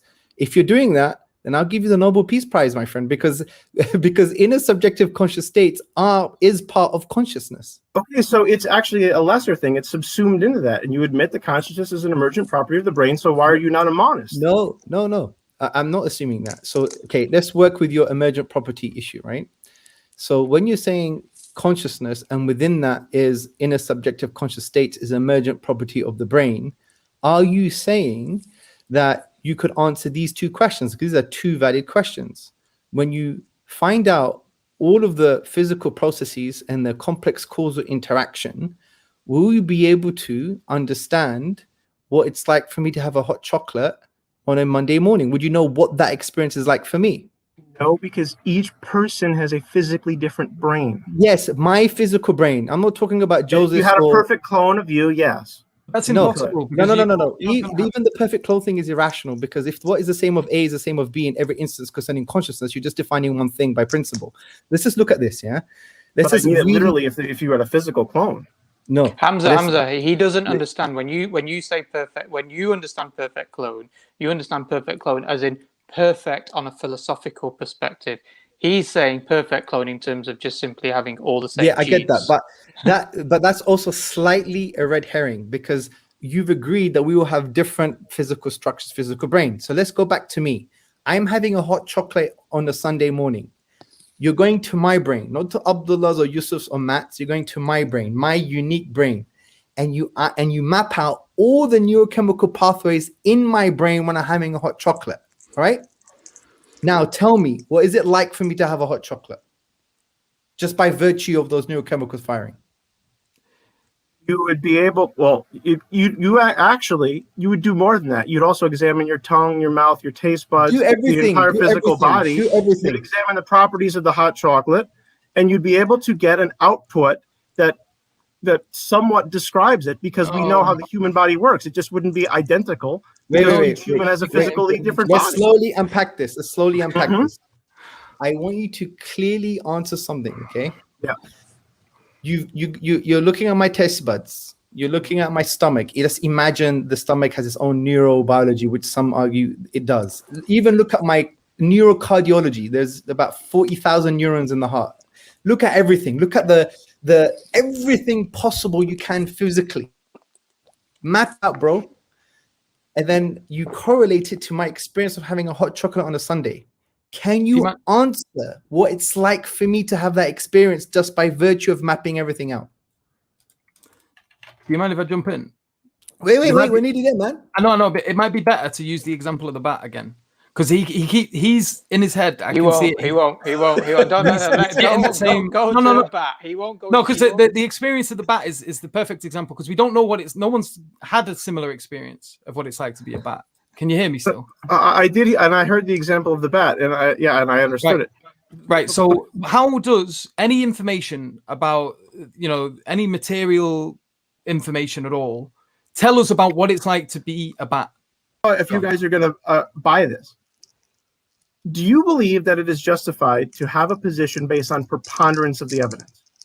In other words, if you have 51% evidence on one side and 49% on the other, provisionally it is justified to hold to the 51% view. Yes. Okay. We have all kinds of evidence about neurons, and even of an animal, how an animal experiences pain, how an animal perceives vision. So we only have evidence, in fact, that it's all physical. We have no evidence that there's something else out here that's there. So you're not answering Hamza's question. Hamza's question is important. It doesn't. Because I don't find it to be a problem, and so we're talking past one another because I don't see. You're not addressing the question. You're not addressing the question. Okay. You're not explaining what it's like to feel like a bat. This is the whole point. You keep talking about other things. But why is that relevant to whether or not consciousness is an emergent property of the brain? Guys, can I finish the conversation? Because sorry. Matt was about to answer a critical question, which I think was very important. And I do understand why the bat is important, but at the moment, flying bats may just take the direction of the conversation somewhere else, although it is very valid because you have the philosophical know-how, bro. We all don't. I don't have your continental experience, my beloved brother. Yeah, continental philosophy. I'm on the other side a little bit, right? Although I do like phenomenology and etc. and existentialism. So, Matt, we were in the position of looking at me as a unique human being with my unique brain structure and my unique neurochemical firings, and we managed to map them out and correlate them to me having a chocolate on a Sunday morning. And the question I asked was, do we now know, or can you know, just by virtue of mapping all of that out, do you know what it's like for me to have a hot chocolate on a Sunday morning? Answer is we can't get it perfect. I've already conceded that. We could get an indication, I believe. Now, wait, are you going to object that we can get some sort of an indication? I'm not. I'm going to admit that because each person is physically different, we can't get it exact. I admit that. Now, are you going to admit that we can get some sort of an indication of what it might be like? It's not just the physical difference. It's the fact that we're looking at something physical. I don't concede that. That's why I brought up the clone example. If there was a perfect clone, then the two of you could talk to one another and give you the exact example of what it would feel like. Okay, how would I know it's a perfect clone? It's a thought experiment. Yeah, well, and in the thought experiment, you're getting into solipsism and things now. No. My entire point of coming on here was to defend that consciousness is an emergent property of the physical brain. And in every case, without a physical brain, we don't have consciousness. Therefore, monism is justified on preponderance of the evidence, and therefore there's no reason to posit consciousness. Mr. Bardos, I get that. But what you need to understand is that when you say consciousness is emergent property of the brain, part of what you mean by consciousness and what everyone means by consciousness is also includes the fact that we have inner subjective experiences. So in order for that statement to be true, you should be able to solve the problem of inner subjective conscious experience, which you've already admitted we would not be able to find out what it's like for me to have. Why would we be able to solve it? You're just asserting. No. we've just went through that conversation, and you've just said we wouldn't know. Yeah, because each person is physically different. Yeah, but That's even the if only you went to reason. even if you went to my physical reality, and you try to map out all of my brain, just me, my difference, my uniqueness, and you've mapped it all out and you've correlated it to that inner subjective experience, we will still not know what it's like for me to have hot chocolate. And On a I'm Sunday. giving you the materialistic reason. It is because each human is physically different. Do you deny that? No, but there's your answer. we're bypassing that point by looking at me as the unique individual, right? We're not going to generalities here. We're saying, fine, I agree, Matt. We're all unique. So let's go to Hamza, his brain, not Matt's brain, not Abdullah's brain, my brain. And we map it out. And we map out the neurocardiology, the stomach neurology, whatever you want to call it. We map everything possible physically out. Does that now lead to knowledge of me, of knowing what it's like for me to have a hot chocolate on a Sunday? No, which shows that even if you were to unravel all of the kind of emergent stuff that's going on, all the complex physical processes interacting in a complex way, you would still not know what it's like for me to have a conscious experience. And the I believe second there's a part, materialistic explanation for that. and the What's second that? problem, say that again, Matt. Sorry, what was it? There's a materialistic explanation for that, which I've given multiple times. It's What's because the materialist explanation, Matt? What? What's the materialist explanation? That we are each different individuals physically. Because you have a We just dealt with different experience to Hamza's experience. Mhm. But Hamza is saying, if I know everything physical of Hamza's physical brain, physical body, everything, all the things that light up on a Monday morning having hot chocolate, could you, as a scientist, with all the technology at your disposal, know what it's like for his experience? If you No, know because all I of the... I can't become him. Exactly. Exactly. That's the point. But that That's does not the hard mean that problem. consciousness is something separate out here. It Why does that means- follow? We're not, Logically? that's not the argument. That's not the Yeah, argument. that's not the argument. I already said in the So are you all beginning, committed to monism then? no, Matt, we already Okay. said in the beginning that the brain could be the seat of consciousness. We don't have a problem per se. But then after, let's carry on the conversation. So we've shown the Yeah. first part of the hard problem of consciousness. So the second part of the hard problem of consciousness is this. It seems to be that there is a drastic, distinct ontological difference between physical chemical processes, neurobiological processes, and conscious experience. Inner subjective conscious experience seems to be very different from neurochemicals firing. So even if we were to reduce consciousness in this sense, subjective consciousness to neurochemicals firing, can we ask the question, how is it that inner subjective experience arises from physical stuff or processes that are blind and cold, meaning there is no intentional force directing physical processes anywhere, and physical processes in of themselves are not aware of themselves, aware of anything outside of themselves? How do we get subjectivity, subjective consciousness emerging from that? Can emergent materialism answer that question? Just keep ignoring what I'm saying. Subjectivity is it's because each human is physically different. Yes, Matt. But let's talk Okay. about me. Let's talk about Matt. Let's talk about Matt. Matt Bardos. Okay. Where's Bardos come from, by the way? Is it Spanish or Latin or Hungarian. Hungarian? Brilliant. So you're European. So I'm Greek. So we share heritage.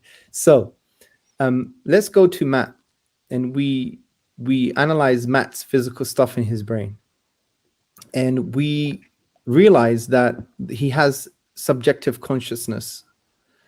And we want to ask the question from an ontological perspective, by the structure of your subjective experiences seem completely different from the structure of neurochemicals firing. I disagree with that, but okay. Can we say that inner subjective conscious experience is because of your chemical physical process in the brain? Can we say that? Can we? Yeah, because we can focus on a specific part of the brain on each person, and it will cause a similar output. They've done all sorts of experiments on these things. just for like example, just like a human being, when he presses the gas, in the car will go forward, but the human being is not the car. Okay. And a digestive enzyme is not the pancreas, but it emerges from the pancreas. So I think, yeah. Sorry, Matt. No, sorry, no. forgive me for saying it, and I don't want to No, jump in, but I do that's think there's equivalent of certain- saying that the petrol is not part of the engine. No, it is still part of the car. That's disanalogous, yeah.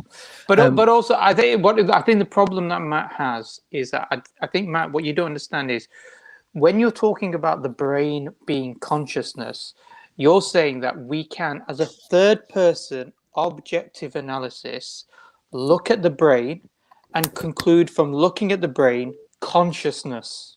Yeah, we can. We have psychoactive drugs, Matt, right? We give them to people with an expectation of a specific outcome. Matt, yeah, but Matt, the problem that you have is you're not you're thinking within the box of your own experience. And you have to come outside of your own experience in order to try to think. So let me give you an example of this. This is why I think Hamza was talking about himself. This is why Yusuf started talking about the bat. Let me give you an example very briefly. Yeah, you've got a person who's blind from birth. Yeah, can you describe the color red to him? Well, you could talk about what light is and the waves, but no. No, right, okay. You could break pieces of it down, but you couldn't. Let's say you have a person who's only lived in a black and white room, yeah, and he sees a neuron of a second person who's seen the color red, yeah. In that person who's studied that neuron and he's only lived in a black and white room, maybe he's colorblind, he can't see the color red. If he sees that neuron fire, can he understand what the property and the color red looks like? No, he can't, can he? Yeah. No. So this is the problem. This is, I think, what Hamza's trying to say in the first part of the problem, which is that there's an epistemic problem, meaning there's a problem of trying to understand knowledge from the physical structure to understanding conscious states. You're saying, yeah, but I can correlate my experience of consciousness with what other people's experience with consciousness is, and we can have this communication. Fine. But what we're saying is, if you take a third person analysis, like the person who lives in a black and white room, sees a neuron, another person who's seeing color, he can't just look at that and think of what the color red is. Maybe I can say, okay, this correlates to how I understand the color red. Yeah, and then he said, yes, I see the color red, while he's awake, and you prod the particular part of the brain. And then in my mind, a light bulb comes on and I see the image red, or redness come in my mind because I have an experience of that. So it's not because of the neuron that I'm coming to the conclusion. It's because of my experience of the language that's being explained to me, or the correspondence of the neuron to the symbol of the color or the meaning that it represents. So I already know the meaning. I think this is why we're having such a misunderstanding and talking past each other. I get and understand everything you just said. I just do not understand why that means that consciousness is somehow you can have. If you believe that you can have consciousness without a brain? This is my only point. Because Matt, the problem now becomes is you're saying you can't understand consciousness by studying the brain. That's what we're concluding. Yeah, we cannot understand. No, I'm not concluding that. Okay, so let's go back to the point. You didn't use the word fully. Maybe we can't fully understand. We can obviously partially understand. I think you'd all concede that. When we talk about consciousness, we're talking about qualia, which is the experience, and we're talking about intentionality, which is the ability to think about things. Yeah. So let's just focus on qualia. This is what we're talking about. Qualia as an aspect of consciousness. Let's focus on the other, but okay. Yeah. It's even more problem with intentionality, by the way. But let's focus on qualia. So I'm giving one example of qualia, which is the color red. I'm saying you've got a person who's never seen the color red. He comes across a person's neuron who has seen the color red. When that person who's seen the color red, his neuron fires, yeah, which corresponds to the color red, does that person who has never seen the color red, just from the neuron, conclude that qualia? No, but I've already explained also that I'm an evidentialist. I'm going by preponderance of the evidence. We can explain numerous parts of consciousness just by an examination of the brain. Even if we cannot explain all of it, the best position justifiably to hold, because I believe in Occam's razor, why are we going to assume anything else? If I can explain 75% of consciousness from examining a physical brain, and I have no evidence anywhere else that consciousness is coming from something different, then why should I not conclude that, at least provisionally, that consciousness is an emergent property of the organ, the brain, just as enzymes come from the pancreas? And if not, what does the brain do? No, because Matt, here's the point. Here's the point, which is really important. What you're saying is that the neuron, from a third person objective way, who's never experienced what that neuron does, in his own life, he cannot say anything about the qualia of that neuron from a third person perspective. It's like if we had, I don't want to use another analogy because it will just confuse it. But if we had aliens that came, you don't have to re-explain it. I agree with it. I just don't see it as a problem. If you had robots that came and they studied the physical neurons of the brain, it could not tell us anything about the qualia of that person's experience, because there's nothing that is causative. This is the point. There's nothing causative from a scientific point of view that says this action potential of a neuron results in this particular experience. There's no necessary connection between the two. We make a rational connection as human beings because we see our own experience, we infer other people's experience, and based upon that inference. But now we're not using science. We're not using a third person and that's all okay because anymore. We're preponderance of the evidence. You just gave evidence.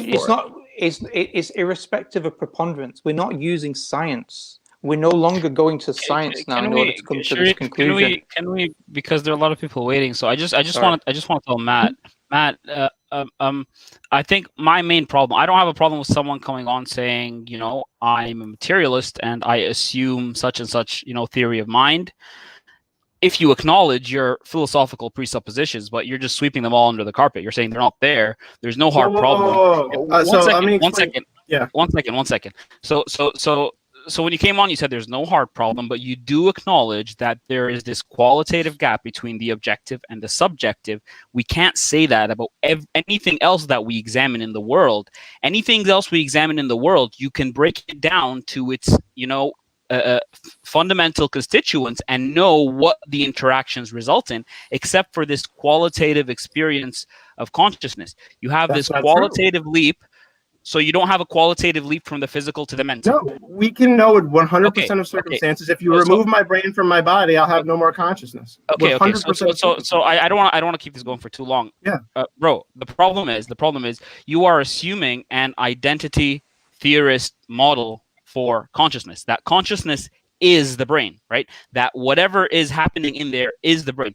That's fine, but it's difficult to have this conversation if you don't acknowledge that the preponderance of evidence you're talking about is based on a philosophical presupposition. It's based on this philosophical view. I mean, it doesn't have to be a presupposition. You can argue for it, but you're bringing it to the table like it's a fact. Like, guys, we are going to assume that everything in these physical interactions within the brain is consciousness, and wherever the evidence takes us, that's the explanation for consciousness. Whatever occurs in the neural activity is by definition consciousness. You need to realize, at least acknowledge, that is a physicalist presupposition that you're bringing to the table. It's a philosophical underlying. Matt, a posteriori observation based on all of the evidence. No. I think Abdul, what Matt is confusing is he thinks that because you can say if you take the brain out of a person's body, he dies, and therefore he has no consciousness. Therefore, the brain is consciousness. Now, what Hamza's explained, he said there's another way to view this. And you have to be able to demonstrate that this is incorrect, which is to say that the brain is like the car, For the car to work, you need two components. You need the physical component of the car, and you also need the mental component of the person to drive the car. Or another way to look at it, if you have a radio, but you also need radio signals. Yes, if you get rid of the radio, yeah, or you destroy the radio, you take the batteries out of the radio, it's not going to work. Nobody. So your explanation does not solve the fact that the brain is the only thing which is consciousness. This is the car example. You have a bidirectionality. There's interdependence between the person and the car. You need both simultaneously. You do not have bidirectionality with the brain. You have monodirection. The brain and then consciousness. You don't have consciousness and then brain. No, but this is the problem. Is that you do. Yeah, sorry, just I know we're gonna have to go, but we appreciate you. Thank you, by the way, for having me on all the time. I'd love to come back again. I think a good thought experiment, which is well known in the literature, is called Frank Jackson's Mary's argument. If you investigate that thought experiment, it's a good place to start with, because it shows that knowledge of all the physical facts does not lead to knowledge of all the facts. Of course, that's why I go with preponderance of the evidence. Yes, I know, but but you're assuming that the preponderance of the evidence is justifying your emergent materialism. But that is a very false assumption, because there are other models that actually not only explain all of the physical facts, they explain also the non-physical realities, like the fact that we have inner subjective conscious states, the fact that having knowledge of a particular neuron is not going to give you the qualia or give you the phenomenal reality, the phenomenal experience, the inner subjective conscious experience. And this is the problem. You've assumed all along that the preponderance of evidence actually justifies your philosophical thesis of emergent materialism, which I feel is extremely problematic. Because have you, for example, studied and looked into integrated dualism that accepts all of the physical stuff, accepts all of the neuroscience, but also has a kind of metaphysical understanding of substance dualism? You probably haven't. And this is the problem, is when you come to discussions like this and you hold into a certain position based on maybe one empirical reality that you understand. If you have no brain, you have no consciousness, and you build your whole framework from there, and you stick to that without opening your mind that there might be other things that fully explain consciousness, then you may be able to stand in the possibility that maybe I've got it wrong. Because it was a provisional belief based on preponderance of the evidence. But I want you to stand in the possibility, Matt, that there are other metaphysical positions other than emergent materialism that actually explain what was about preponderance of evidence, that explain all the physical stuff and also deal with the hard problem of consciousness, which is a part of consciousness itself. And that's something that you need to stand in the possibility and investigate, God willing. Matt, I really appreciate you coming on, but I just want to, just to end it, I want to say this, right? Sure. See this all this disagreement we had, which is fine. It was fun talking to you, but then we won't have it. We wouldn't have it about anything else, like that. Let's say if we were discussing the makeup of a car, right? And you break it down for me, and we both agreed about all the interactions that are happening and the way it's working. We couldn't have this disagreement, because that's all you need to explain.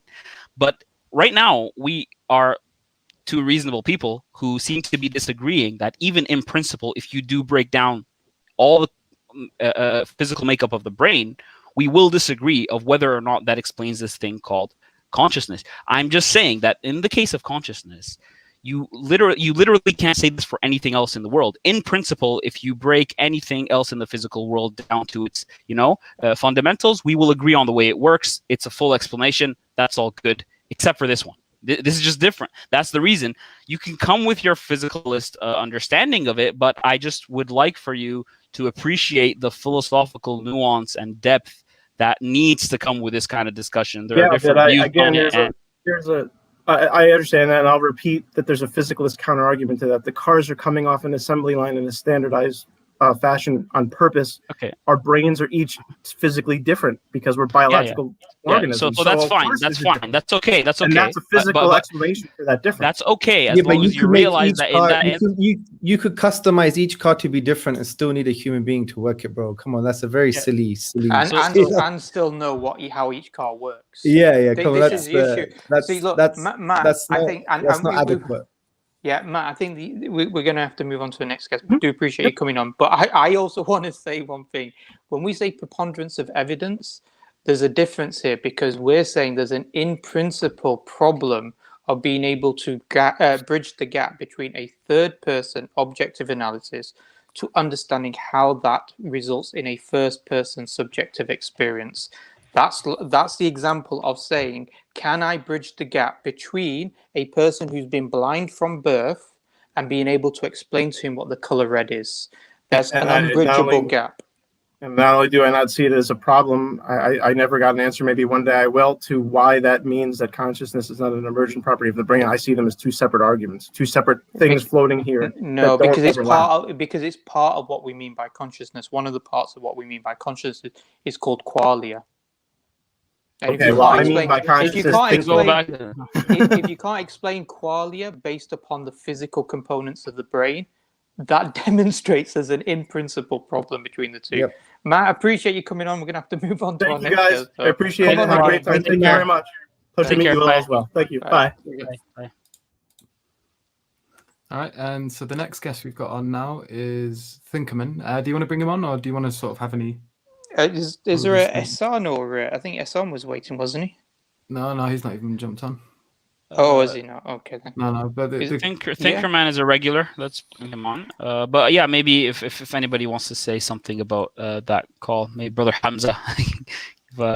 I do have a couple of things. So, like the example when he gave the pain example, I'll be honest, I found that really frustrating because he gave this word pain, and he says, so we all know what that feels like, and when he gives the word and makes that example, he's saying it, or he's using that example in a way as if every example of pain is identical, because in order for that example to work, you have to give it forward like that. But the problem is he then, after that, conceded that there's this huge spectrum in terms of how pain can be experienced, and that there is no identical experience here between any of them. And so bringing pain as an example here to prove the point he was trying to make just gets completely undermined by the fact that it's not a catch-all term to describe experiences in the countless variety of ways that it can be. What's really interesting, because I had to in my degree, I had to study pain receptors, and when you study pain receptors, I like I said, I think they're called nociceptors. Yeah, I probably got it completely wrong now. It's a while ago since I studied it, but if you understand how the action potential and the pain receptors work, there's nothing that tells me, forget about the subjective nature of the pain, that you feels it slightly more than another person. There's nothing in the actual physical nerve and neuron that's going to tell me anything about the fact that the person's going to feel pain in the first place. It's because we had to correlate between a guy saying, ow, that hurts, and this... action and potential of a neuron, that then we say, oh, right, that must correlate to pain. Yeah, so just a few things for the audience. When we say qualia, it's just like a neurobiological equivalent of saying phenomenal experience or subjective experience, yeah? And the other thing is, this is why I was trying to have a kind of Socratic discourse with him and just break him down, ask questions slowly, and then get him to get that realization. But your point of, does knowledge of that neuron give rise to knowledge of what it's like to have the conscious experience of red? He still didn't get it, and I think because he was presuming. I think he was thinking that we think consciousness is like a ghost in a way, yeah. And he felt like it's got nothing to do with the brain. And then when we gave the car analogy, he's thinking, oh, there is another way of looking at it. My view is not necessarily true. So I think he's going to think about this, and something's going to happen, inshallah. So yeah, let's get the next person. Hello, Thinkerman. Hello, assalamu alaikum. Wa alaikum salam. Apologies for having you wait so long, and to all the other guests as well. No problem. So I have a couple of questions for you guys. Number one, do you guys think that materialism cannot be consciousness cannot be grounded on materialism? Do you think it's impossible?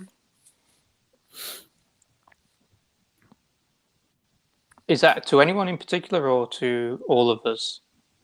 Yeah, anyone can answer. Hamza, do you want to answer that one? Is it impossible? Well, yes. So there is an ontological problem here. So when we go back to the hard problem of consciousness, there's two questions that we have to ask. What is it like for a particular conscious organism to have a specific conscious experience? And the other question is, how does this inner subjective conscious experience, or how do these qualia, if you like, arise from seemingly cold, blind physical processes? So if we were to know everything about the material brain, would it lead to Sharif to understanding what it feels like, what the Sharif's subjective experience of looking at his phone when he's on this live stream? Yeah, we don't know. We don't know what that is, right?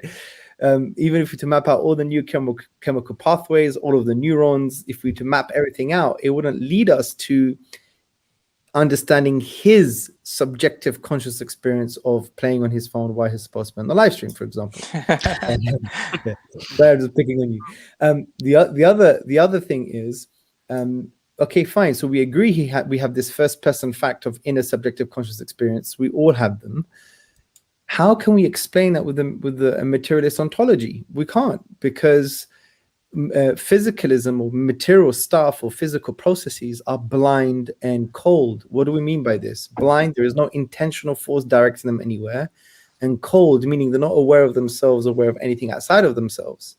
So how can we get from that? How can we get the richness of inner subjective conscious experiences from this blind, cold stuff? It's equivalent of trying to say that we get two pieces of wood, and what emerges from these two pieces of wood is a functioning, complex human being, right? Fine, from two pieces of wood you could make maybe a table, and you can make a sculpture, or whatever the case may be. But can you really have this complex functioning human being from two pieces of wood? It's ontologically impossible. The reality of physical stuff does not lead us to knowledge of people's inner subjective conscious experience, and it does not, in any shape, way, or form, explain how on earth we can get the richness of inner subjective conscious experience from cold, non-conscious, blind physical stuff. It's equivalent of kissing a rock and expecting a bunch of butterflies to come out, right? Well, I don't know what Sharif said the other time. He said rubbing a bottle and the genie and getting a genie coming out, yeah. Yeah, that's what it is. And this is why materialism, just by virtue of what I've just said, it's just not going to explain consciousness fully. What do you think, Thinkerman? Leaving aside the cold, blind forces, if there was a sufficient materialistic explanation for why we cannot understand what it's like for Hamza to drink chocolate in Monday morning, if there was a materialistic explanation for why we can't understand that, would you then change your mind? Well, we can't say let's ignore the cold, blind physical process at all. That's part of what physical stuff is, isn't right. it? We'll deal with that also, but let's deal it with one step at a time. So if there was a materialistic explanation for why we cannot understand what it's like for Hamza to have a chocolate in Monday morning, would that affect your belief in this? So you're saying if there was a materialistic explanation why we cannot explain why I'm having an inner subjective conscious experience, would that be sufficient for materialism to be true? Is that what you're saying? Yeah, so consciousness would be a result of, it would be an emergent property of the brain, right? But we cannot understand what the other person feels when he has his consciousness, his experiences, because of a certain materialistic explanation. He's saying if we know everything, if you were to know everything about your own physical makeup and therefore to understand your own experience, would that be sufficient as an explanation for a materialistic explanation with consciousness? Is that what you're saying, Thinkerman? Yeah, I'm saying it's similar to what Matt was saying. because I think that the experience that we have of consciousness, it depends a large part on the physical makeup of our brain and the memories that we've had, the past experiences that we've had. And the other person, naturally, he cannot have those same memories, he cannot have the same physical brain. And that's a good materialistic explanation for why we cannot understand what it's like for you to have a certain experience. But that does not necessitate that consciousness itself does not come out from purely materialistic things such as the brain. So Thinkerman, that's an okay explanation, provided we accept like some kind of identity theory, right? Or reductionism. So if we give an account, if we reduce consciousness to the material, then that's a good. But the problem is that that's circular. So you have to assume that. So you have to assume that the consciousness is reducible to that material or physical description you're providing. Then yeah, you can say it all you want, that different physical structures give you different consciousnesses. But then how are you going to substantiate the idea that that consciousness is reducible to this physical structure is the main question. Once you assume it, you can make all kinds of, you can say whatever you want, and on the basis of that assumption, but it's the assumption we're questioning here. Because emergent materialism is basically saying that you can reduce the inner subjective conscious experience to physical processes, or to a complex mesh of physical processes causally interacting in a complex way. That's what emergent materialism is basically saying. And what emergent materialists say is, once we get to understand all of these individual physical processes or physical things causally interacting in a complex way, we'll be able to solve the hard problem of consciousness.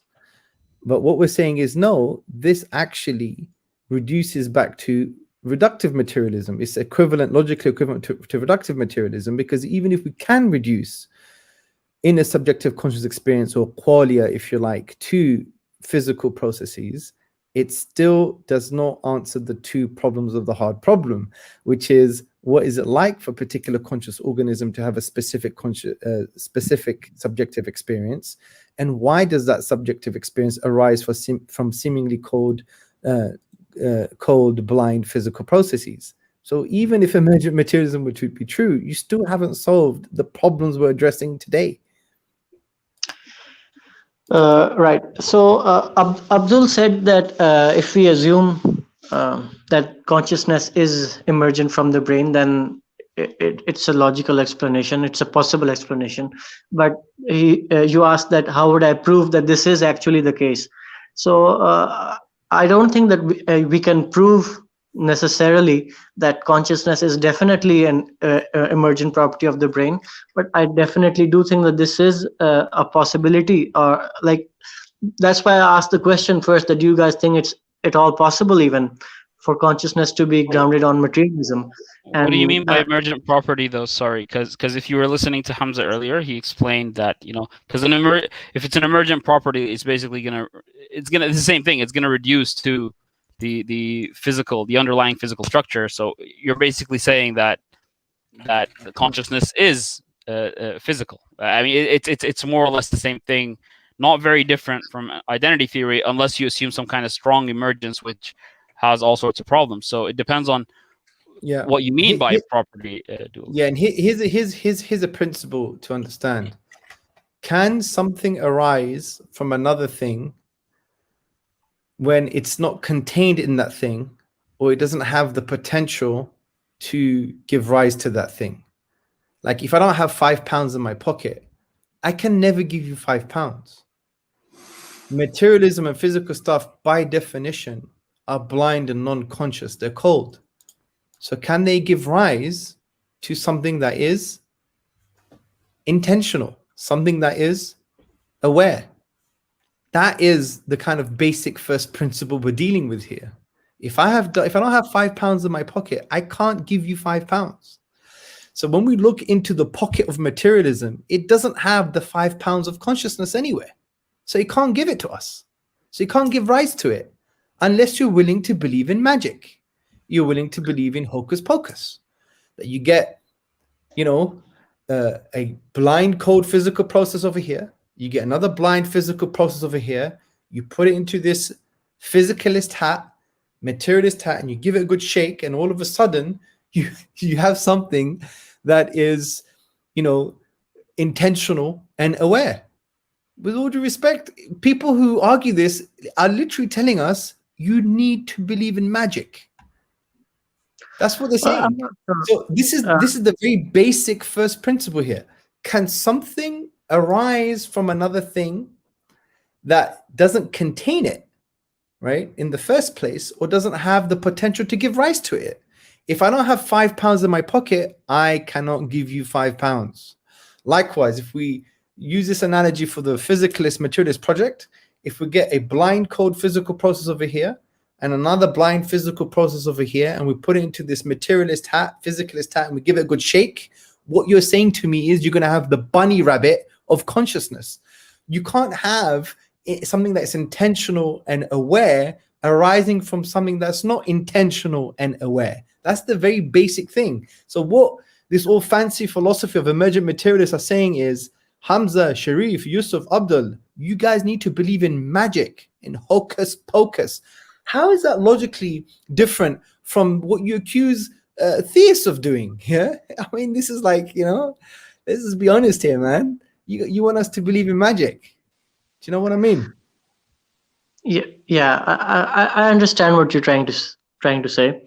So my response would be that the difference between theists and what we're doing is that whatever we say, it has some sort of basis on empiricism. It has on the physical world that we see. So when you said that non-conscious beings give rise to conscious beings, I don't really see a problem in that, logically speaking. Like, it's sort of, I think, what's that fallacy called? I think composition fallacy or something, that just because the parts don't have a certain property doesn't mean that the sum of it can't have it. It's like saying that when you like break an atom up, it gives off energy. Why does it give off energy? There's a certain point when you get to the final explanation, you can't go beyond that. So the fact that different physical processes such as neurons firing and the organ of the brain existing leads to the experience of consciousness, this would be as far down as an explanation that we can give. So there's no explanation beyond that. And I don't think that would be... You're already assuming a physicalist ontology. That's the problem. You're already assuming emergent materialism to be true. You're already assuming a materialistic philosophy. This is like the problem in the discourse. If you assume I'm not trying to prove it. I'm not trying to prove it. I'm just trying to show that there's nothing logically incoherent or logically contradictory in holding the view that consciousness is a result of materialistic things such as the brain. There's nothing logically contradictory or absurd about it. That's the only position that I'm trying to defend. I'm not trying to say that my is correct. The only logical problem that I would say is that you can't answer two key questions. That's the problem. And these are key questions concerning consciousness. The epistemic gap, meaning we don't know, after looking at all the material physical stuff, what it's like for specific conscious organism to have a conscious experience. And we don't know why that conscious experience arises from seemingly cold, non-conscious physical processes. That the emergent materialist project can't answer those two key questions. That's the point. So it's not about logic. It's about reasonable and being rational. That means we may have to give up the emergent materialist project, and we basically need to start developing a different ontology in order to satisfy and explain all the physical stuff and the reality of the hard problem of consciousness. I thought that I did give a good, reasonable explanation for the two problems that you mentioned. I mean, I can grant that we cannot know what it's like for you to experience your reality, but there can be a materialistic explanation for why that is. And as for your second question of why unconscious things can give rise to consciousness, I would just say that that's a property of those things. that's as far down as an explanation as we can get. There's nothing. But you can't say it's the property of those things, because that means you'd be drastically redefining what physical is and what material is, and you can't do that. That's absurd, because if you want to redefine physicalism and materialism to mean that physical process and physical things actually are aware and they have intentionality and they have within them subjective experience or proto-consciousness, you're defining something totally different now. By definition, physical processes or physical things are cold and blind. There is no intentional force directing them anywhere, and they're not aware of themselves or aware of anything outside of themselves. So with all due respect, you can't just make it up and say, oh, because there is a subjective property in these physical things. That's just making it up as you go along. I'm not saying that those are conscious or they are being guided somehow. They're just being guided through the physical laws of nature, the way everything obeys the physical laws of nature. And when certain particles, which has no explanatory force, and it's presuming again your metaphysics, your ontology, emergent materialism. Let's break it down very simple. Emergent materialism assumes that there are complex physical processes interacting with each other in complex ways, causal complex interactions. Once we know what these are about, we'll be able to explain the hard problem of consciousness. That's the claim here. But we're saying, no, that's not the claim, because that brings us back down to reductive materialism, which basically the problems are that even if we know everything about the brain and all the physical facts, it wouldn't lead to knowledge of what it's like for Abdul to have a glass of water on a Saturday evening. Likewise, it will not explain why he has that inner subjective conscious experience coming from seemingly cold, blind, physical stuff. So it doesn't answer it at all.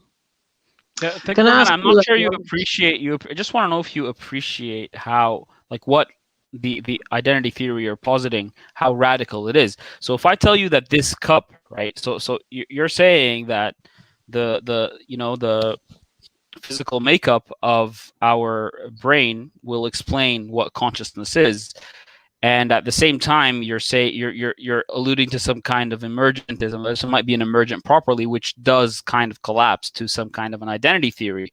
Now, the basic problem is with identity theory is that you're pointing to a physical thing like this cup. You're not saying it produces consciousness. So you're not saying that this cup produces a subjective experience. You're saying this cup is a subjective experience. Because a lot of people don't appreciate how radically absurd that can be. It's not that this cup can produce subjective experiences. It is that it is itself the subjective experience. It's do you appreciate the gravity of that? At least, I mean, it's very serious. I mean, it's quite a claim to make, that this subjective first person experience I'm having right now of what it's like to be me and to be having this discussion with you, it is itself, that experience is the neurons in my brain, is the electrons firing in my brain. That's the experience. It's not that the electrons firing produces it. It's not like it's the underlying structure that consciousness rests on. No, it is the subjective experience. So do you get how serious that claim is? How odd it sounds? Yeah, I don't see any problem with it. The way the brain reacts, different neurons firing, whatever the neurology of it is, that's what produces consciousness. And it is located in the brain. That's what is consciousness. Please just use that language. Yeah. So that is consciousness. Fine. You could take that position. But then do you acknowledge that there is a hard problem, in the sense that this position you're taking is basically a proposed solution to a problem that is seriously, unlike any other epistemic issue that we face in our examination, our third-person examination of the world. We don't face that problem when we're examining things in the physical world. We don't have this issue of subjectivity that we can't access from a third-person perspective. So you need to realize at least that you're making that philosophical assumption because you have nowhere to go. You have no escape. Yeah, I think the problem here, guys, is we haven't offered an alternative because you have to understand that there are a lot of psychological dimensions behind arguments. It is with respect to all of us, it is intellectually and spiritually immature to believe that we're just abstract robots, that the inputs and outputs. We have a functionist approach to convincing people. Human beings are very dynamic, and we have kind of, even the Quranic discourse and the Sunnah indicate this. We have emotional drivers behind these things. And you know what? They're jumping on the kind of scientific bandwagon, scientific success story, and all this, that, and the other.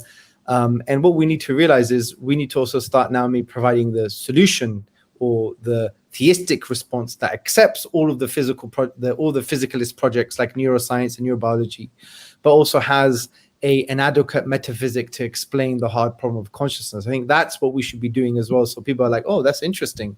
They accept some of the science, the neurobiological project, but when it comes to these critical issues that the science can't address and will never address, they have a really good ontology, and that's something that we need to basically spell out. But I want to also ask the brother, if you, in the beginning of the universe, all you had is matter, and you put all the matter together, then are you really going to get mind?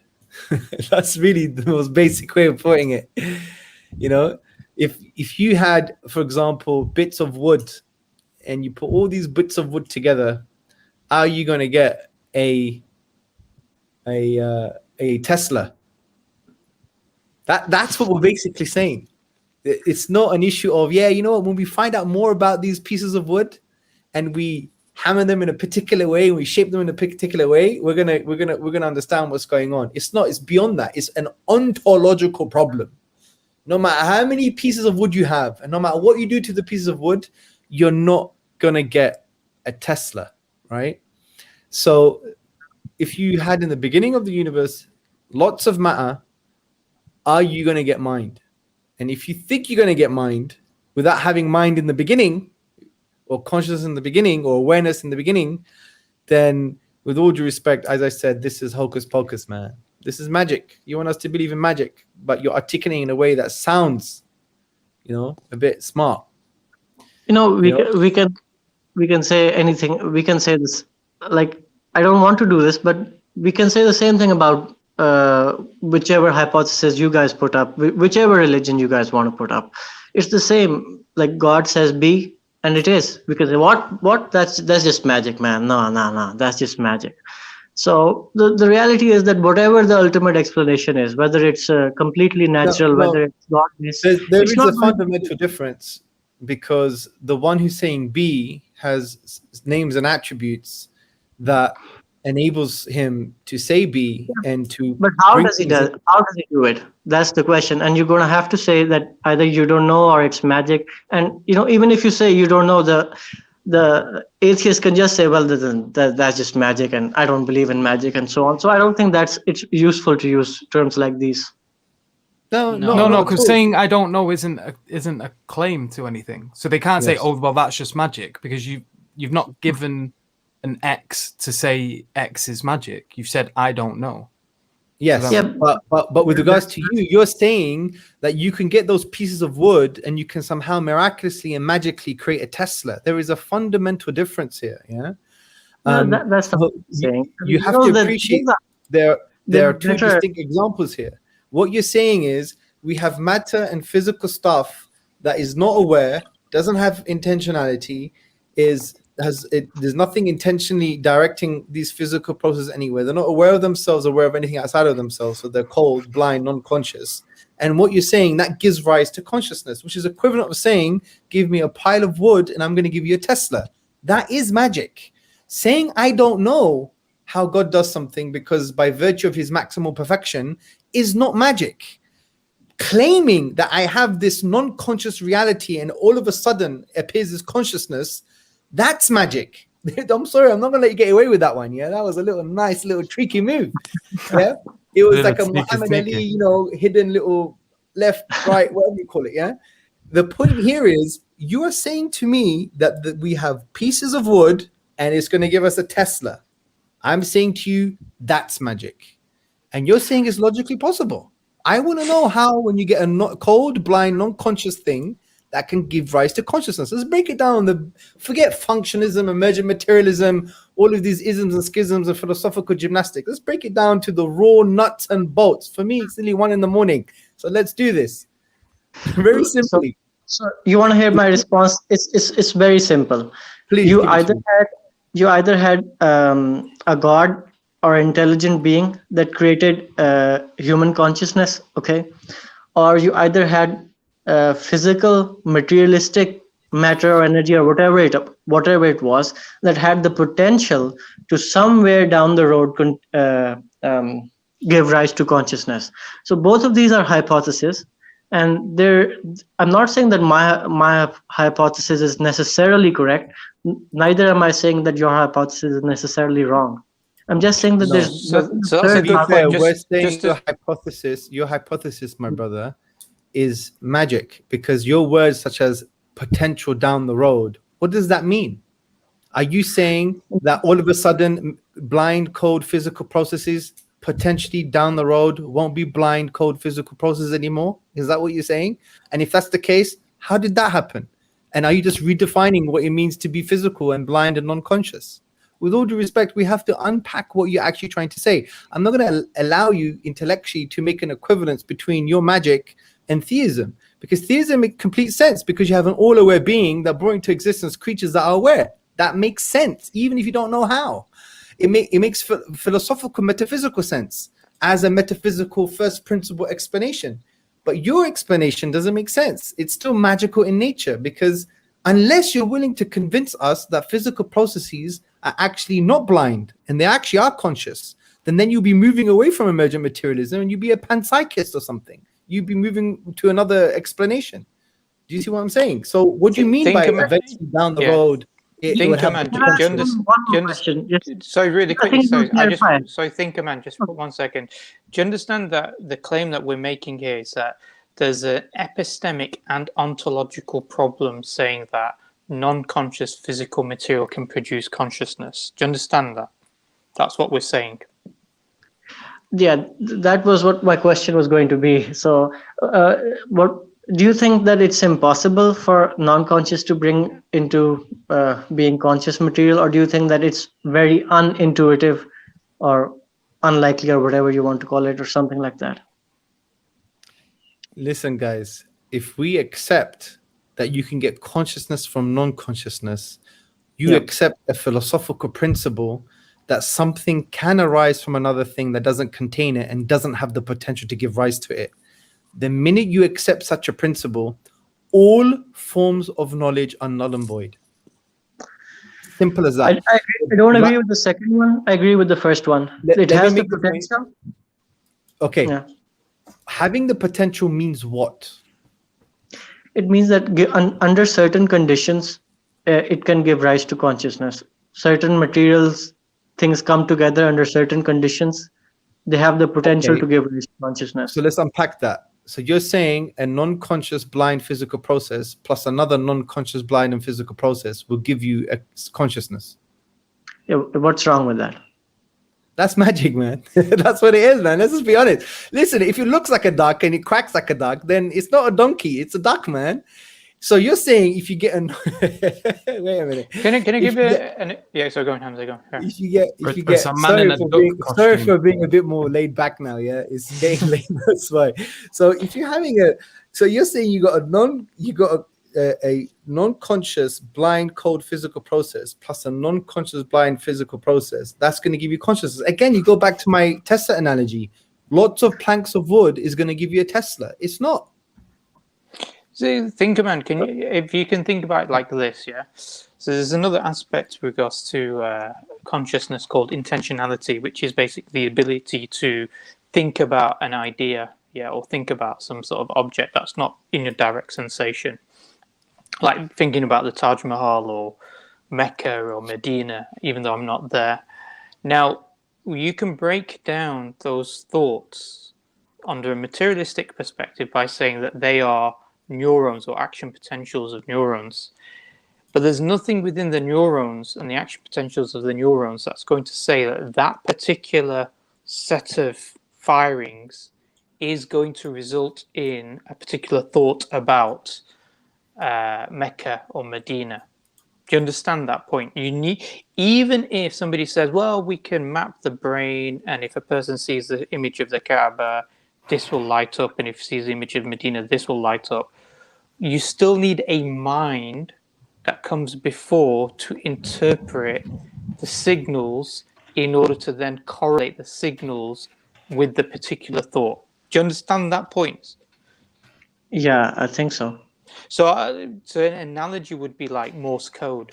If I had Morse code, could Morse code plus Morse code tell me what the Morse code is?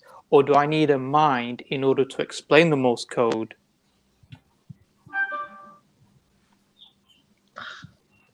Could Morse code explain its own code? So, what in your analogy, what would be the Morse code in our world?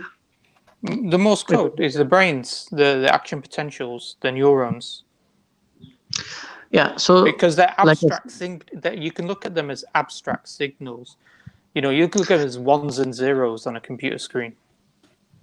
Like I said before, you like calling these processes blind isn't. I won't think that's entirely correct because they obey the laws of physics. So they can't just do whatever they want. They have to obey the laws of physics, and that just goes down to what were the initial conditions at the start of the universe. Were they such but that? Think, man, on this particular point, when you're turning around and saying that the brain is what produces consciousness, another way to look at it is to say, well, if the brain is the neurons, and the neurons are then producing their own ability to think, to give meaning. So in the same way, can Morse code produce its own ability to produce meaning? Yeah, I don't think when you say Morse code, it's I think it's the wrong analogy. Well, the reason why it's the right analogy is because there's nothing in the neurons. Yeah, there's no, there's no like, the shape of the neuron isn't like the Kaaba. Yeah, the neuron is a neuron. Yeah, it's just a symbol, and it codes for something. Let's say, if we're going to talk about in like computer programming speak, it codes for this particular thought, or a set of neurons codes for this particular set of thought. That code needs to be decoded by something. Yeah, by some mind. Now, what materialism would say is that it's the brain or other sets of neurons that decode those sets of neurons to produce the ability to understand what those neurons are representing. There's no decoding necessary. Like when you heat water, it becomes gas, right? Similarly, when certain particles react together in certain conditions, consciousness is produced. No, there's a difference. There's a difference because I can explain why you get gas from heating water. Yeah, I can talk about how the hydrogen bonding has a certain energy. Yes. If you overcome that particular energy, it breaks it, and therefore they become H2O water molecules that freely float in the atmosphere. Yeah, I can explain that. Yeah, I can't explain this. I can't explain consciousness in that way. What I have is You can in a certain How do you explain consciousness in that way? Neurons firing in the brain. Right. And do anything of the neurons that fire in the brain tell us anything about the thoughts or the experiences of that person? We don't have those tools yet. That's what I would say. Even if we had the tools, yes. Yeah. What would it look like? This for ages. Even if we knew everything about the brain, all the neurochemicals firing, mapping out everything, would it lead to you having knowledge of what it's like for Yusuf to have a vegan pie? Also, would it explain why he has that qualitative experience, that phenomenal experience, that inner subjective conscious experience arising from seemingly non-conscious, cold, blind physical processes? If I could have that same person's brain, then yes, I would understand what his experience is. No, there's a few assumptions in that analogy. The few assumptions include what? Number one, that consciousness is identical to the brain, because you're assuming your own ontology again. Also, even if we give you that example, we'd be charitable, you would be him anyway. So you wouldn't be part of the question. We'll be asking, what is it like for you to be like Yusuf, for example? Yeah. Or what is it like to be you having a particular experience? So your analogy doesn't work in any shape or form. I think you are motivated by the Emergent Materialist Project because not of intellectual reasons, my friend, purely because of social, political, and psychological reasons. I think you, and rightly so, you enjoy the scientific project. It's done a great service to humanity. It sounds very intelligent. Human beings have a need to belong. We have a need to feel certain. This is how you shape the social norm in social psychology. It's called informational social influence and normative social influence. If you're not certain about something, you're going to go to the dominant group to gain that certainty.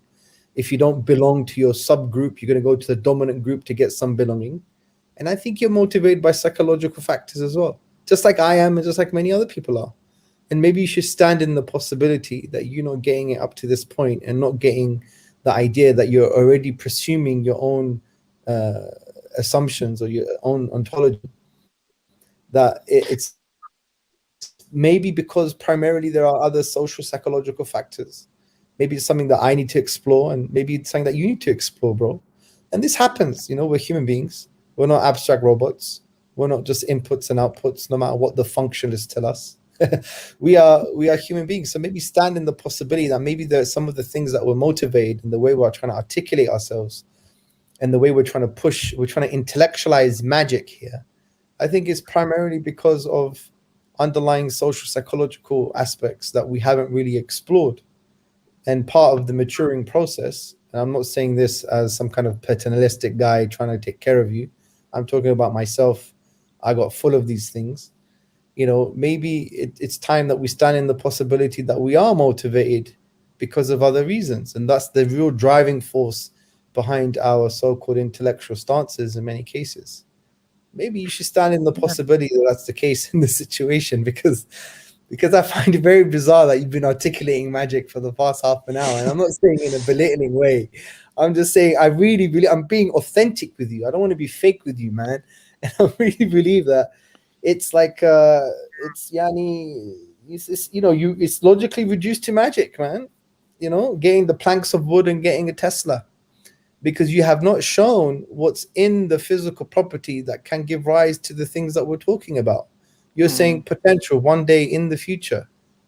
So maybe I think the problem with yourself, Inkerman, and also Matt, is I don't think you really thought about how deep this problem is, how fundamental this problem is, trying to bridge the gap between materialism and consciousness. I think you really need to really think about the fact that there is this in principle problem that's being wrestled with. Now, we've gone through 4 or 5 key arguments under materialism to try to demonstrate that whatever scientific models, they will represent one of these particular philosophical views on materialism and consciousness. And if those philosophical views of consciousness under materialism fail, then no matter what the model is, it's always going to fail. And so this isn't a problem of a gap in our knowledge, that we will in future study this thing and in future get the technology and therefore in the future maybe work out how consciousness works. This is an in principle problem right now. And there's, like I said, I think there's many examples that have been explained with regards to this. Okay, so I think I've had a good conversation, and I'll try to look up what you guys said. Can I just summarize what I think you guys, what your point of view is? Yeah, And you guys just let me know.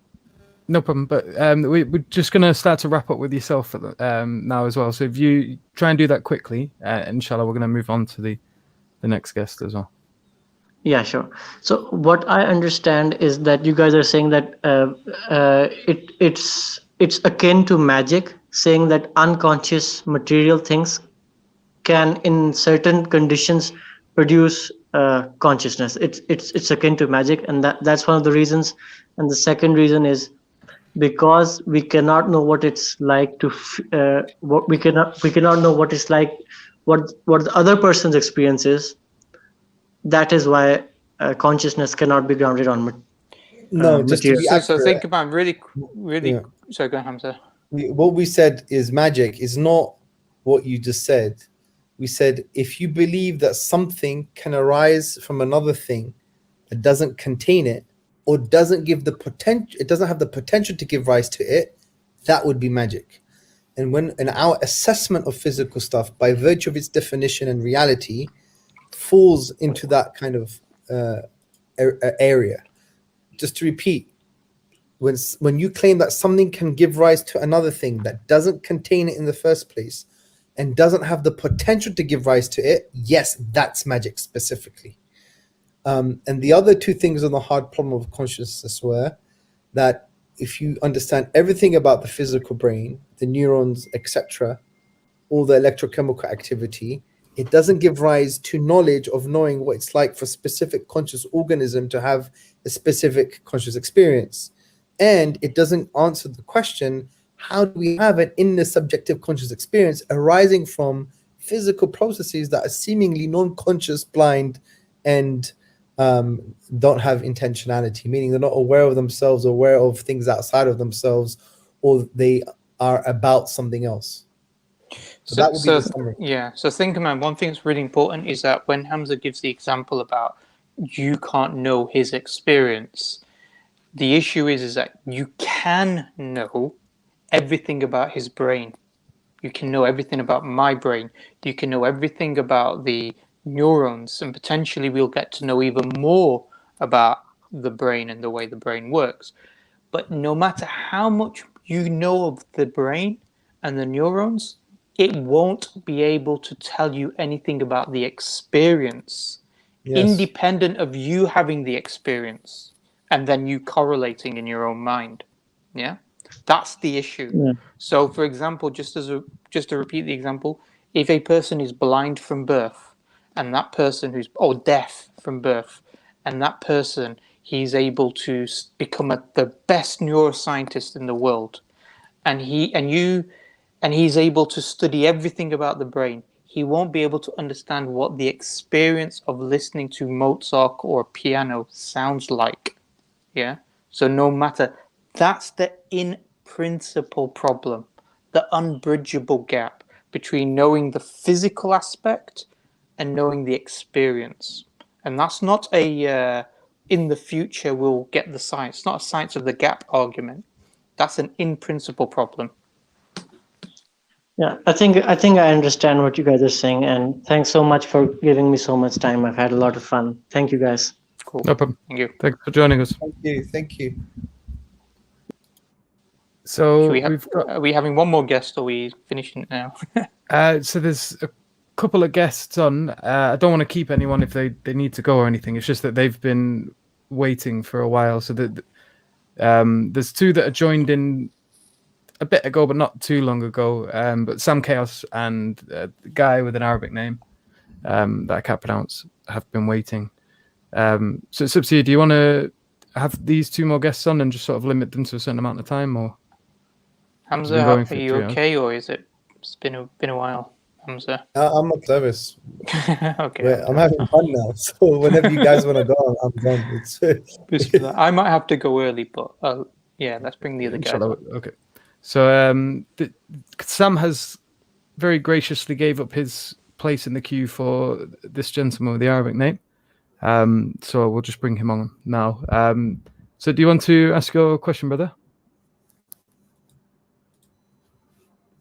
Hello. Sultan, assalamu alaikum. Sultan, I don't think Sultan's there. Okay, we'll bring. Poor guy's been waiting for too long. Fell asleep. He's asked this question in the back.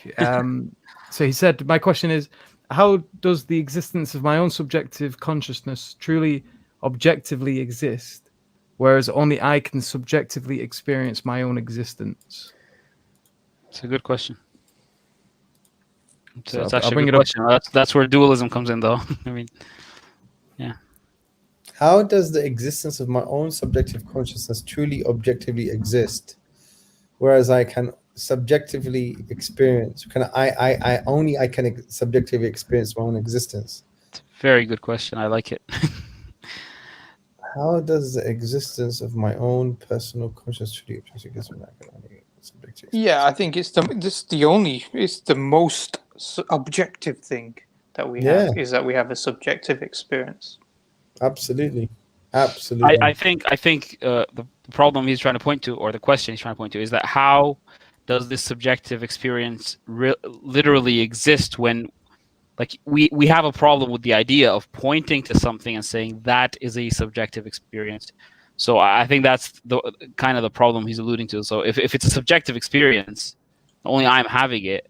It's kind of like a reformulation of this in principle argument that you have, like, with identity theory and other reductionist models, that, you know, you're pointing to this physical thing and saying it is the experience. So what he's basically saying is, if this subjective experience actually exists, I mean, so you need to be able to point to it and says it exists and say it exists. I think that's the assumption, right? It exists by virtue of him experiencing it, just like him reading a scientific textbook that talks about objective things, just like him reading a textbook that tells him about objectivity. The point here is, it's like what Sharif is saying, experience is indispensable. And if you're going to reduce it to that question, then say, well, you can't objectively prove my subjective experience exists. What that means, therefore, is that you can't have any knowledge, because even when you're reading or analyzing something that's supposed to be objective, or reading a book that's telling you about objective facts, who is the one reading the book? It's the one who's experiencing it. So if his subjective experience are not objective, then even if you read about objective stuff, it's all illusory anyway. Yeah. I mean, I think it goes back to Descartes' like dualist model, like that. Like, one of the ways he described the mental is that it has no spatial extension. So I mean, that might be the idea. I think the reason I like the question is because, like, when you think of like something like abstract objects or things that exist but they are not physical, it's you can't really point to something in reality from a third person perspective and say this is it. So I think the problem the question assumes is that because it's objective, there needs to be some kind of third person physical access to it. But that's really what we're denying. We're saying you can't have that. We're saying it exists, yes, but it doesn't have spatial extension. So, sure.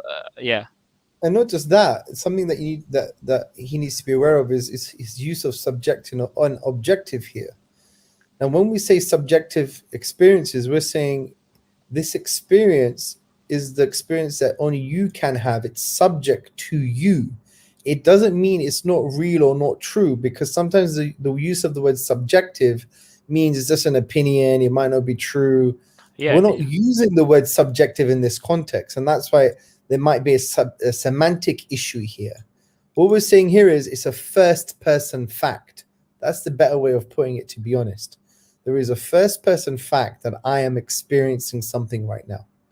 Now, maybe using the word subjective, if we can't make the semantic distinctions, they probably think subjective here means based on opinion, not really true. Yeah. No, what we're saying is you're having an experience that is subject to you, and that which is slightly different from making the kind of classical distinction between something that's objective and subjective from a knowledge point of view.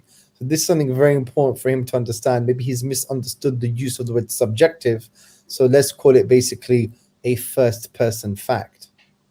Yeah, I mean, I think the way I think like if I'm going to interpret him charitably, and I think he's using subjective more in like the first person sense, then I think his concern, just intuitive concern, is that listen, this first person subjective experience, you're saying it really exists, but he has a problem visualizing that if it can't really exist outside of him, in the sense that this is just right. So it's kind of like the reason I can relate to it is because it's something I thought about. But then again, I think it is going to go back to this idea of spatial extension and what we are describing when we say that the mental exists. We're not talking about physical things, and that's actually kind of the point. That's you start with this, epistemic dualism, that there's me and there's the world, and where that leads you with these kinds of questions is that, wait, so since it does exist, and since I can't point to it objectively from a third person perspective in the physical world, then there must be the physical world and this radically different thing, right? So and in a sense there is a mystery, right, about like just to create more of a mystery. There's someone in the private chat that said, please allow in the real Hamza Tzortzis, because as you guys can tell, he's acting on my behalf. And there's some guy called Hamza. So maybe he's my clone that we were talking about earlier. Yes. Or maybe you're the Maybe he clone. is. Absolutely. I think if we've got nobody else, we might as well. Have we got anybody else? Yeah. There's a few. Should we do quickly one after the other? Yeah. So if the other mod can just unpin the stream link, we'll bring on Sam because he's been waiting for quite a while. Hello, Sam. Hi guys. Hello, Sam. So I'm going to open this one up with, I'm not a naturalist, I am pagan. But the kind of view that I would take here is that it is not in, like, you can accept consciousness and naturalism and be consistent. I don't think that consciousness is a point against naturalism. How do you define naturalism? How did you find naturalism? I use the word naturalism. I mean materialism. I apologize. Slip of the tongue. So how do you define materialism? So materialism being, as opposed to dualism, where only material things exist, as in energy, matter and motion, so to speak. Okay, so how do you make a case for that? If you could just quickly walk us through it. So only material things exist. We have this subjective experience. How do you reduce it to the physical? If you could just give us a quick account. So if I kind of go straight for the 2 points that are the hard problem of consciousness, I think that when you have qualia, qualia is inherently an abstract thing. And I think that this can be got around by discussing things like emergent properties, which I acknowledge that, Hamza, you don't accept, but I can get into that in a second. And so I think that if you were to completely understand, I'm going to say the body because it's not necessarily strictly the brain. If you were to know everything about the body and to understand how consciousness is abstracted and built up, you could build an interface to demonstrate how someone else senses things on naturalism, or materialism, sorry. And so you could do it that way. The same way that a computer, we cannot understand the information in a computer without an interface. So this subjective experience we're having, does it really exist? Sorry, I'm just trying to rush you through it. This subjective experience we're having, because you're talking about, computationalist theories, and normally they go towards eliminativism. So I want to cut to the chase. This subjective experience we're having, is it just, a trick the machine is playing on itself? It's just telling itself that it's conscious, therefore we think we have this first person subjective experience, or does it really exist? I think that this ties into words. I think this ties into what emergent properties actually are. So I think that when emergent properties have been discussed here, they've not necessarily been discussed particularly well. So we know emergent properties exist because states of matter are emergent properties. Like liquid and gas are emergent properties. Yeah, but they're reducible to the physical, right? So if you explain everything about the emergent property, there's no in principle problem in breaking it down to the bare fundamentals and understanding how the emergent property works, and that's called weak emergentism, right? Where you can fully explain it. There's no qualitative gap between the fundamental physical structure and the emergent property. But right now, you're talking about consciousness, which, yeah. So, while this is true, we also have emergent properties in computers, which is where you can have abstractions and computations. You can have individual logic gates, don't do a whole lot. But when you combine them together, you can form things like if statements. And when you've got that, you can form massively complex calculations and information in a way that is almost akin to how people think about consciousness. But where's that qualitative gap I'm looking for, right? So a computer, like all that zeros and ones, whatever it does, it can compute whatever you want it to compute. But where's that qualitative gap? Yeah. It's the false analogy as well, because you can't say just because a computer can produce, for example, some very complex algorithms that's somehow akin to subjectivity and us having an inner subjective conscious experience and explaining somehow how subjectivity arises from non-subjectivity, really. Because let's say, because you have to assume, because when you look at a computer system, computers are based on syntactic arrangements, not semantic arrangements. Essentially, it's a combination of zeros and ones.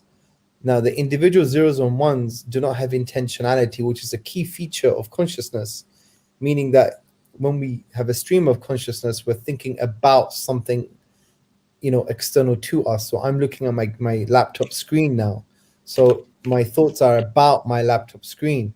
Zeros and ones are not about anything. They're just syntactic arrangements, not semantic arrangements. And no matter how much you put the syntax together, you're not going to get meaning. Just like, for example, I think that if you take a emergent view, then you can say that you could actually have consciousness come of a computer. Yeah, so I would say you can't. I don't know if you've heard of the Professor John Searle thought experiment, which is quite smart. It's called the Chinese room experiment. Yeah. It's very akin to philosophical zombies, which I think is, if we were to grant the same principle of charity to a seemingly conscious robot that we would to a human, then we have to kind of Occam's razor the Chinese room. Otherwise, you would have to argue the Chinese room for other people, because otherwise you end up in a position of saying every other entity that appears to be conscious could be a philosophical zombie. So, I think the main issue here is that however you describe your computationalist theory, it's going to reduce to this basic point that you're not doing anything different than what any kind of identity theorist is doing. You're saying this computation is itself a subjective experience. So you're pointing to something physical, or you're pointing to a physical or a computation, and you're saying it itself, this objective thing, is itself a subjective thing. That's the problem. It's no different than in like by analogy, in me like pointing to my cup and saying this is subjectiveness or this is first person experience. You're not doing anything different. In principle, you have the exact same problem, regardless of the mechanism. It's just the same as saying it's reducible to the neural activity. This is why this was why I brought up emergent properties, and this is why it's not a false analogy, is that what you're saying there assumes that consciousness has no moving parts and that consciousness is in and of itself its own property or entity. Whereas if you take consciousness to be the emergent property of a series of interactions, and it's the interactions themselves that form the property of consciousness, then you don't have a problem anymore. Is the property of consciousness itself a physical thing? The property of consciousness itself would form from interactions the same way that a liquid would form from interactions of, for argument's sake, water. Yeah, but is it itself a physical thing? Is it itself a physical thing? So it would. I know it would result from that, but is it? it's a physical thing in as much as states of matter are physical things. So if you want, I would argue that abstract things could also effectively be physical things. No, but let's stick to the physical things like as they are. You're saying like states of matter; those are physical things. So is it identical to a physical thing? I don't want to know if it's kind of like a physical thing. Is it a physical thing or is it not a physical thing? So this is why I was careful with the phrasing in the same sense as states of matter are. Then yes. If not, then it's reducible. But what do you mean states of matter? States of matter are reducible to, like, states of matter are physical. No, states of matter are actually reducible to interactions of individual molecules. Yes. And those interactions are physical interactions, correct? Yes. Yes. So you're saying... So they are physical. So in the same way, it would then be a physical thing, yes. But some people, when they ask that question, aren't meaning that. And what they're meaning is consciousness then a tangible physical thing? No, I get that. But what you're basically saying in a very simplistic way is that subjective consciousness can be reduced to physical processes, correct? Under this paradigm, yes. And I will keep bringing that up, that this isn't my paradigm. This is just a paradigm I view as consistent. Yes. So the problem with that is it just brings us back to the problem of reductive materialism. Because when you unpack the kind of complex physical processes causally interacting with one another and you understand them properly, what you're doing now is you're moving away from emergent materialism to really reductive materialism and saying that subjectivity or subjective consciousness or qualia can be reduced to physical processes. If that's the case, then we would be able to solve the problem of the hard problem, but we can't. We can't, given our current technology. There are certain things, for example, that are... So, for example, you have anything that might have existed before the Big Bang is inaccessible by virtue of the data we have available. Yes. Now, because of the data we have available, the hard problem of consciousness is not presently solvable, but I would posit that under naturalism, it could be theoretically solvable, and therefore you could be consistent in holding naturalism, or some sort of agnosticism on this particular view within naturalism. So naturalism basically says that if you talking about philosophical naturalism, there is no divine, there is no non-physical, and everything can be explained by physical processes, which naturalism entails within it a form of physicalism or materialism. So from that perspective, what you're saying is that inner subjective conscious states can be explained. They can arise from non-conscious physical processes. Is that what you're saying? Effectively, yes. It's the same, but only in the same way. Not in a way we could understand in the same sense they were perceived, without an additional interface, without an additional way to interact with it. Okay, so the fundamental problem here would be what you call a metaphysical problem, an ontological problem, because it's not like all the other examples of emergent materialism that you've given us, which is we could get pieces of wood, put them together, and we could create a table or create a chair or create a wooden sculpture. That wouldn't be a problem because we could know how that wooden table or that sculpture is reduced to the individual planks of wood or bits of wood. This is bigger than that. This is like getting those planks of wood and creating a Tesla. Now, no matter what you do to those planks of wood, how you arrange them and put them together and how you manipulate them, you ain't going to get a Tesla. It's more like taking silicon and copper and raw materials, raw elements, making them into a phone and giving you the phone and saying, here's this, and you not understanding the process by which I got there. No, but we do understand how we got there. And we do understand... Well, we do given current technology, but if you didn't have the data available to you about how you would create a phone, you wouldn't know that that was necessarily possible. No, because the ontological features of the silicon and the phone are not drastically different. The ontological features of consciousness and physical stuff are totally different. That's the problem. And it's a bit disanalogous to use the phone and silicon in this way, because they're both physical stuff. They're both, the ontological features are such that we could possibly say that in the future we could explain how the phone came about.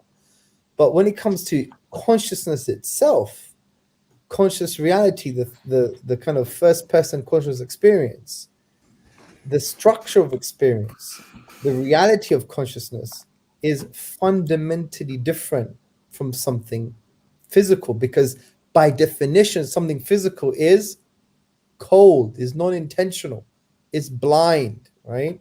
Is non-conscious, Okay. it's not aware of itself or aware of anything And outside of itself. I think that, So and I it's think that disanalogous. I think that I would simply, and I think this is where our issue is going to come down to, is that I would simply disagree with you that consciousness is significantly different to physical matter. So are you an eliminativist? do you not believe that? If I grant some sort of naturalism, then yes. Yeah, there you go. So I think that's what it's going to collapse to. That you have to deny you just that basically- mental states exist. You just basically brought in a limited materialism from the back door, and you just I think you don't. I don't think you have. It's the same way a lot of people who are materialists will say that free will is an illusion. Don't think it's an illusion. I just think that the experience of free will itself is the free will we're describing. And so I think we experience the consciousness and we can describe it as that, but you could equally describe it as an illusion and be accurate under this. Can I ask you a question? 2 questions. Is your surname really Chaos? No, it's a screen name. And I why do use you have a- StreamYards for my YouTube channel, so and why do you have a snake come out of a box? Because that's what his beetle was. that's literally just my avatar. But yes, why it's my do you have people, it? clearly. Why is it your avatar? Because my best friend gave it me as a birthday present. That's very cute. It's I gave the beetle in the box example before. His beetle was always a snake. So Sam, yes. you sound like you're from a different part of England, like you're not from London. Yorkshire. Up north. Oh, Oh. up But north. I say Yorkshire. My family's from Yorkshire. I live just outside the Yorkshire border. But yes, up north. Oh, so you're just below Sheffield. Kind of area, yeah. I tend to say Manchester-ish, but Yeah. Oi, You support is it Manchester football team. I'm like, Cladderton? Is it Cladderton? no, or- I don't particularly bother with football. I do have family that are Manchester United and Manchester City supporters though, so I just support the opposite of whoever's in the room. What's your sport? What's your sport then, if you have one?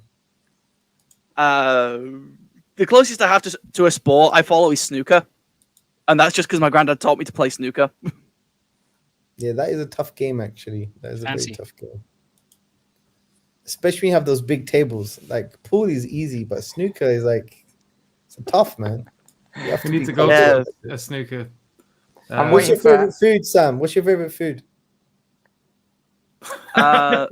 See, I go back and forth. At the moment, I'm on chicken nuggets as a favorite. So you're not vegan then? No, I find a lot of vegan arguments convincing, but at the moment, I'm not in a mental.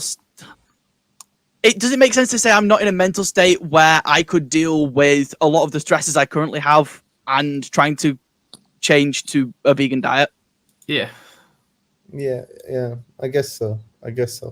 I'm only asking these questions just to sometimes it's good to know who you're talking to, really. This is fair. Yeah, and that's I fair. think Do you that study? Are you studying anything or you do work? I am currently looking for work because I'm 19, so I a year ago did my A levels, maths, physics, and computer science Oh, brilliant. because I'm a fucking nerd. Language. And what are you going to do now? You're going to university or you're going to do something else? I plan to eventually go to university, but I need to work out what the fuck I actually want to do first. Language. Try not to swear. Sorry, language. Okay. Well, it sounds like you'd be good at philosophy a little bit, I guess. Yeah, I have an interest in philosophy. I've debated going into it, but I also I want to be kind of aware if I'm going to go 27 grand in debt. You debated whether or not you wanted to go into philosophy. How philosophical. How philosophical of you. That's brilliant. Well, I do wish you all the best, Sam. You sound like a very polite guy. Apart from the nice to swearing, chat of with you. Yeah, Yeah, I forget a lot of people are not used to that.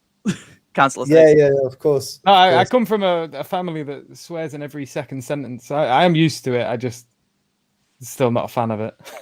Sam, how have you found the stream so far? It's been interesting. I disagree with you on a lot of stuff, but I can see where the points come from. Okay. I think, to be honest, if you, and all of us, isn't it? When we study this subject more, I think we tend to realize the real fundamental problem when it comes to the issue of the hard problem of consciousness and why it's called the hard problem. I think what I tend to find with people is, and I'm not trying to be critical of yourself or anybody else, but there is slightly Dunning-Kruger effect. I don't know if you've come across the term Dunning-Kruger. I am very intimately familiar. Yeah. So I think what it is that people think, yeah, I've got the solution. I know it. This is the way to solve the hard problem of consciousness. And then as they go into the subject matter more, they realize actually there's quite a lot of fundamental, in principle, unbridgeable problems regards to this. And I think, as Abdul sort of pointed and alluded to, is that your ideas are sort of tending towards an eliminative view of consciousness, which basically eliminates the idea that there is anything real about qualia and that it's just simply brain states. And I think that's something that is problematic in our view, or in my view anyway. Yeah. See, I think that it is consistent. I don't necessarily obviously agree with it. I'm a theist. But I do think that you can be consistent with it, and that's where my difference is that I do think that the more you get into the hard problem of consciousness, you do find that like it becomes very difficult to say you've solved it, but I think you can get to a point where you can say you've resolved it sufficiently to be kind of agnostic on it and use other data to get to a point. Bro, we're looking for a bit more than consistency. I mean, consistency is a very low bar to, right? Yeah. Well, yeah, but if you already have other reasons for naturalism, yeah, that's it. There's a lot of psychological elements involved in these positions. But Sam, why on earth are you a pagan? You said you were a pagan in the beginning. What the hell do you mean by pagan? Yeah, so primarily the ancient Greek stuff, but with various other bits from other places stolen. Primarily, so I think the easiest way to explain it is I have had like religious experiences the same way a lot of people will with a god, but with multiple gods from different pantheons. And so I've primarily had these experiences with ancient Greek pantheon. This induced or evoked by use of narcotics or? No. And when I have a religious experience, I kind of look at myself and go, okay, so was I drunk? Could I have been drugged? Was I even stressed? Had I slept? And I think at a kind of an epistemological level, that gets at something of under what conditions can we trust our senses? And I have had said experiences under conditions where I have no choice if I want to be consistent but to trust those senses. So what's the kind of what kind of experience did you have in order for you to come to that conclusion? Maybe you could, it may be personal, but if you want, maybe you can unpack that experience for us. It was a bit of a process and there were several experiences involved, but I can try and break some of it down for you if you want. Well, the first thing I want you to think about before you break it down, would your experience still be valid if you could just reduce that experience to blind, non-conscious physical reality, and therefore there is no paganism at all? It's all just physical stuff, right? Well, that would be to say that when you can look at something's moving parts of an abstract thing, that the abstract thing doesn't exist in any capacity. And I would hold that abstract things caused by physical things can still exist in a meaningful way. All right, so talk to me about your experience. So, it's worth noting I have aphantasia. I don't have a mind's eye. So like, when people say they read and they see things, I don't. So how do you explain a religious experience then? So, and this is actually a part of it. Is I'm that not laughing at you, Sam. I'm just laughing at Yusuf the way he asked the question. I completely understand that. That is a reaction I do sometimes get. Oh my god! So when you say that, I just assume a mind's eye sort of experience when you talk about a religious experience. But yeah, you're making a distinction. I am making a distinction in that none of mine were that because I don't have a mind's eye. I rarely, if ever, dream. But wait. If you rarely guys, dream, I'm a bit ignorant. What do you mean by no mind's eye? No mind's eye? I don't understand. So you know if I tell you now to close your eyes and imagine a pink elephant walking along the Sahara Desert with the sun setting behind him, you see the silhouette and the sky goes purple. You can see that when you imagine it. Yeah. I'm guessing Sam is saying here that he doesn't see that. Yeah, pretty much. And I tend to use the phrase mostly aphantasic because as someone who's completely aphantasic doesn't dream at all.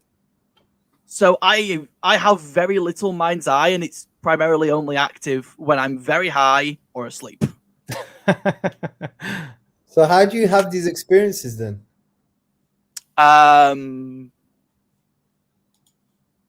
Bizarre sensations and signs, and at one point I just straight up had 3 people disappear in front of me.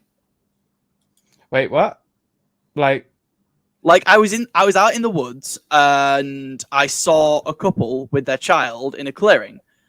I get to the clearing, there's sparse woods, and they're just gone.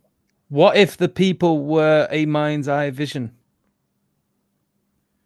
Which is the thing, is that I could not have that. And that's why it's notable for this particular experience. Is that experience purely a physical phenomena that was caused? And see, this is where I come into that when I was defending materialism earlier, I'm not a materialist. I would tentatively hold some sort of dualism. And so there's various ways I could explain that, though I don't think I have any information to explain it with. This is getting quite bizarre now. So you started off by defending emergent materialism, then you shifted to eliminative materialism, and now you're saying that you affirm a form of dualism. So the question I said that how it's often are you high, Sam? That's the question. Okay, so I want to make sure that it was clear earlier that I did keep repeating that is not my paradigm. I just think it's a consistent one. Yes, of course you did. Yeah, I do apologize. You did say that. My apologies. But how often I'm high is a couple of times a week, maybe. LSD there is cannabis? Maybe the cause to your problems, my friend. Primarily weed because pain. Well, let me tell you about something that has weed in it, but it's not weed, but it sounds like it. It's tawheed.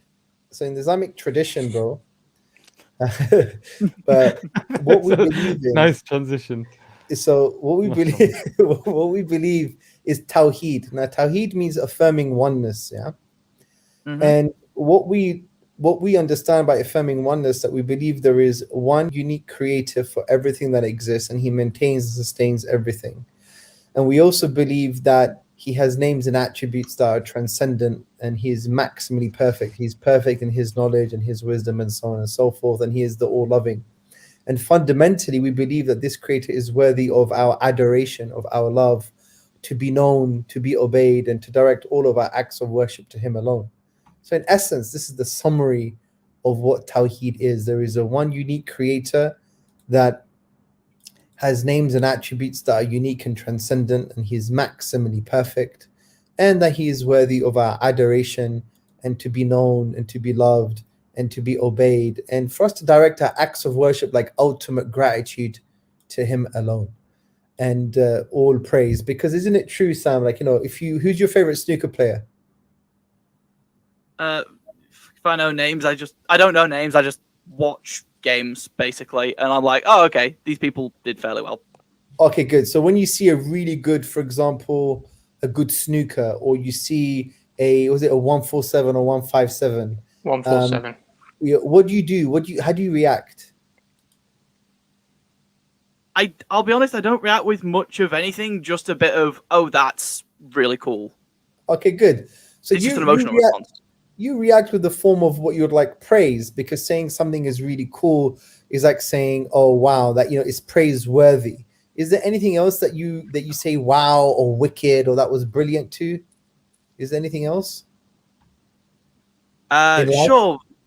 Sure, various things. A lot of the time it's in reaction to people or things in nature or religious experiences, or take your pick. There's various things that are brilliant. So from that perspective, when we see things on naturalistic programs concerning animals, we're like, wow, how did the animal do that? That's amazing. When we see a favorite sports player, he does an amazing 147, we're like, wow, that was amazing. When we see someone score an amazing goal, we say, wow, that was amazing. So in us, we have this inbuilt feature within our psyche to give praise to things by virtue of the abilities and the attributes. So in the Islamic tradition, what we say is, well, what about the one who created all of these things? What about the one who created the human mind? What about the one who created the amazing bird and the amazing human that is able to do all of these feats? If we could give them due praise by virtue of their attributes, even though they're limited and flawed in some way because they're human, then imagine what kind of extensive praise that you must give to the one who created all of this and whose attributes are maximally perfect. The reason I try to juxtapose this is just trying to get you to think about, the kind of Islamic idea of why God is worthy of worship. Since we could naturally praise things by virtue of the deficient and flawed attributes, then imagine what kind of praise God is worthy of by virtue of who he is, because he is maximally perfect in terms of his knowledge and wisdom and power and so on and so forth. So that's like a small reason why God is worthy of worship as well. So anyway, man, I think we're going to move on. It's been like 3 hours, 37 minutes. Yeah, we need to try and wrap up now. Thanks a lot, Sam. It was good talking to you. It was fun. Yeah, man. Yes. And I hope to see you on future streams. So for our last guest, Brother Yunus, very good friend of ours, and he's been really wanting to speak to Hamza. Hamza, he was really upset with us when you last came on, and we didn't invite him, or he couldn't get on the stream. Yeah, he got really upset with us. He said no, and at least we promised him that he could come on so that he could speak to you. But he's a good brother, mashallah. Alhamdulillah. Yeah, what I'm going to say is that I was and I am a very big fan of yours. I'm from Kashmir, and it was basically your debate with Professor Lawrence Krauss, which, completely changed the entire discourse of my life. And I got involved in this Islamic apologetics, yeah. And it was that debate, yeah, which caused such a huge change in my life. So thank you very much for that. So I have a question. I think you covered it all. What I want to ask you is, people sort of invoke quantum mechanics, yeah, and say that everything in the macro world, right, is an emergent property, yeah. And now they say that time, space, and everything else is an emergent property, yeah. It does not have when you dive deeper into the micro things, right? So in the same way, why couldn't they say that consciousness, yeah, when you go, deeper into the things, into the neurons and stuff like that, you may not have it there, but when it arranges itself in a complex manner, right, and then it produces something that's known as consciousness. why they can't use this kind of argumentation to prove their point. The second question I had in my mind is like, why is it like, people like, philosophers who are cognizant of the fact that that there are some epistemic limitations with science, and like, having a third person method and applying it to the first person is not going to give us this knowledge of first person experience. Why is it that they still hold to this view of emergentism and say that somehow it kind of does explain, or in the future it may explain the consciousness that which we call hard problem today? Like people like Graham Opie, right? I listen to him a lot because I think like he is one of the like highly influential naturalists out there. He holds to this view as well. Why do you think these people do hold to this view? Yeah, Jazakallah khair, Mohammad Yunus, for coming on and for your nice, amazing words. Yeah, Jazakallah khair. So I'll answer the second question. The first question the other brothers can answer, but just to elaborate a little bit on the first question, the question assumes that there is a link between the kind of macro physical world and the quantum world. From my understanding, they are still non-complementary paradigms.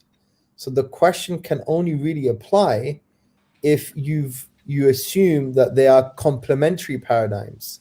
They still haven't found the link between the quantum reality and the kind of Newtonian reality from that perspective. So that's the first point to make. The second point to make is, even if you could break things down on a quantum level, you still have to reduce it to either emergent materialism or reductive materialism, and we already explained the shortcomings of these things. Whether you label it as quantum or anything else is neither here or there. Conceptually, the problems still remain.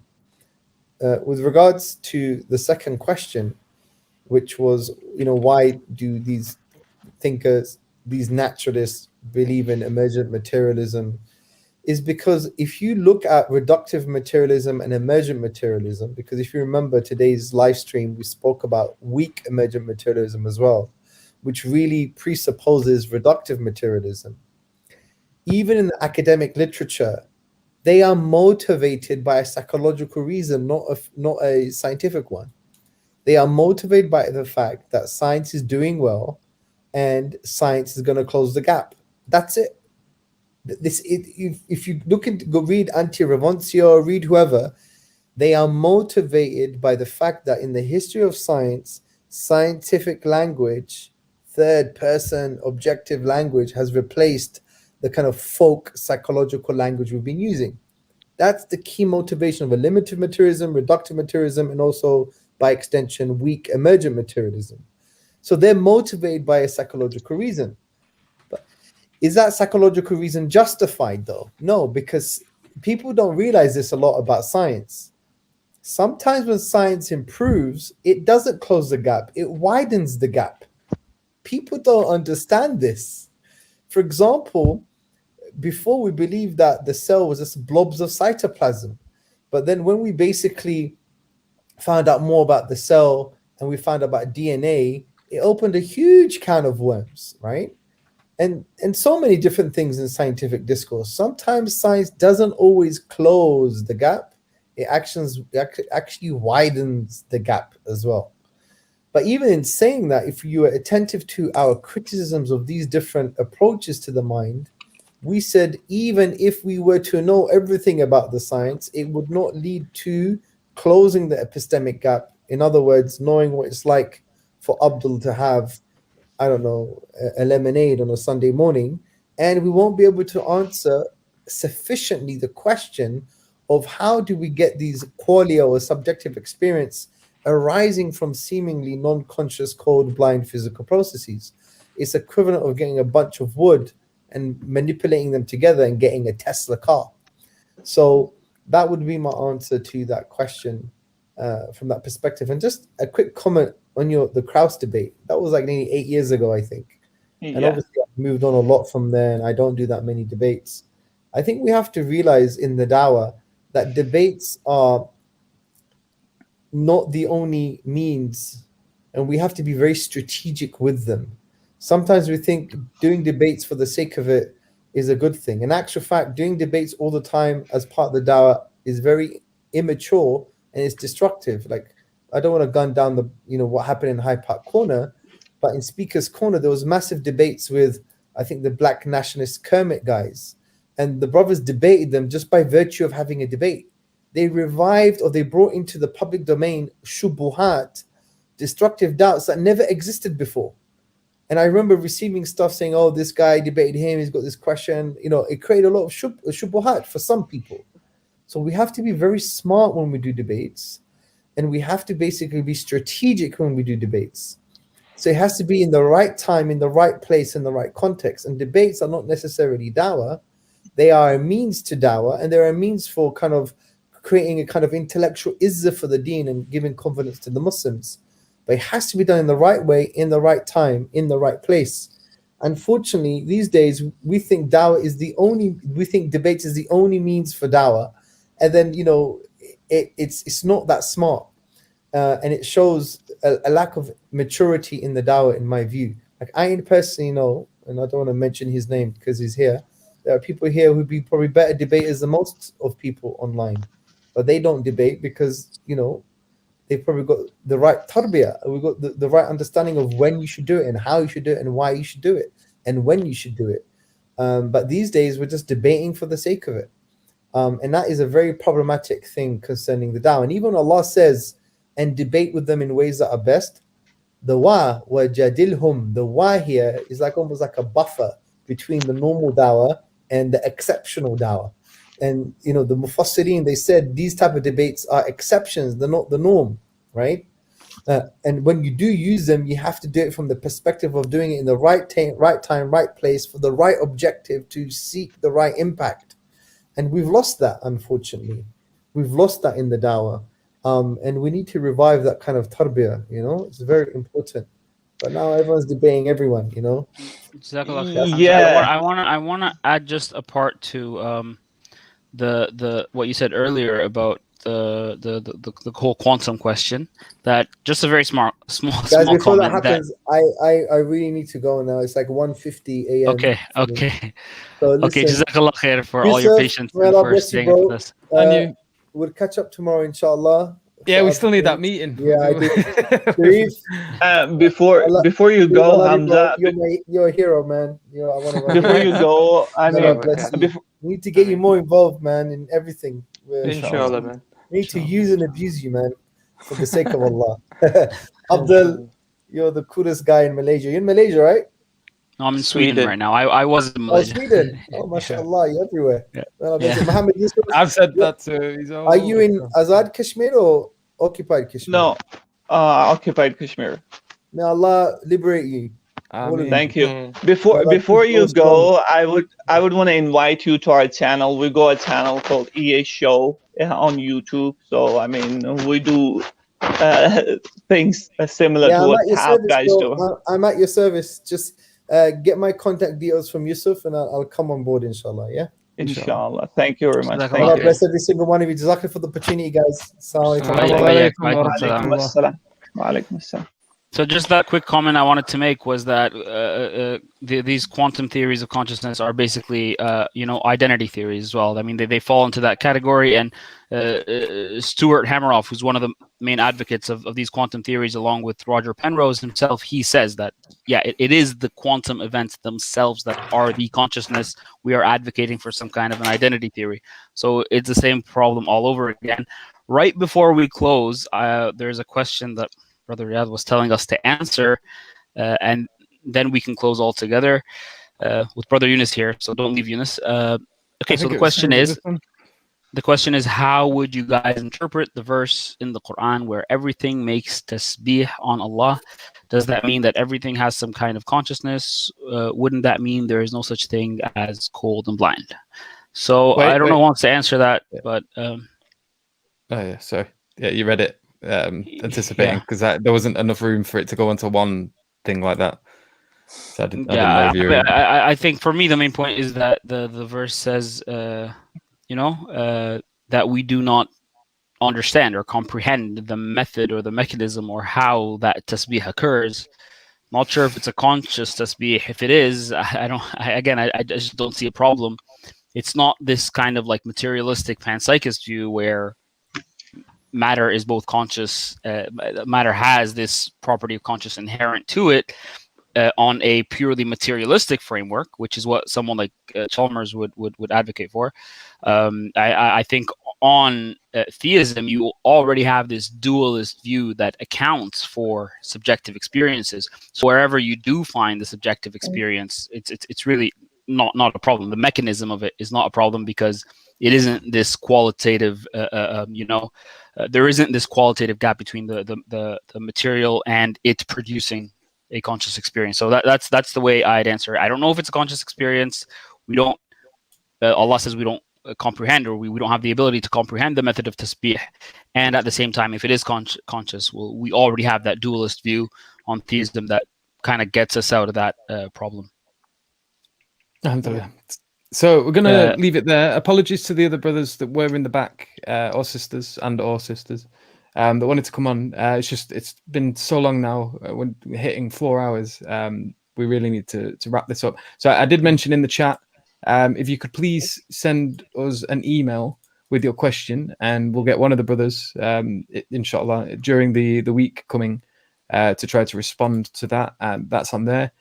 So if you were waiting in the back before and then had to leave because of waiting for so long, if you email there, inshallah, we'll try to get back to you.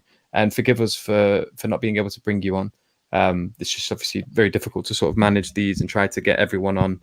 I can understand it can be very frustrating when waiting in the back. But yeah, so to wrap that up, Jazakallah khair to everyone who's joined us today and has been watching. May Allah bless you all and guide you all. Also, don't forget to leave a like, subscribe to the channel if you haven't already. Check out Brother Yunus's channel. He's helping with Justin, Khalil, who's now referred to as Khalil Allah. And there's a few other brothers that get involved with that as well. I think Hatim and Hanif and etc. Check them out. The EA show. Other than that, we are on social media, so you can follow us on Twitter with this tag. I think if you search the Thought Adventure Podcast on Instagram and Facebook, it should pop up. So check us out there if you haven't already. And other than that, I think we've got podcasts as well on all the major podcast platforms like Apple. What were the other ones? Spotify, etc. So yeah, check us out on there as well if that's something you're into. But other than that, was there anything else anyone wanted to add? Just maybe really quickly. I think obviously we've had the discussion about consciousness. We've got two shows now that have been talked about it. I think I recommend everybody, particularly those people who disagree with what we're saying, is to really dive into the understanding of it, particularly if you think there is no hard problem. Because when you do look at this issue, you'll see that there's an in-principle, unbridgeable gap in regards to being able to explain materialism and consciousness. And if that leads us to understand, well, there must be something more than material, then that's the best explanation, and that's the explanation that we see, and that's the consistent explanation, actually. That's the one that gives us the best explanatory power, that there's something more than material that can explain consciousness. Okay. And Abdullah and Yunus, do you want to end with any final comments before we finish? I'm good. Yunus, go for it.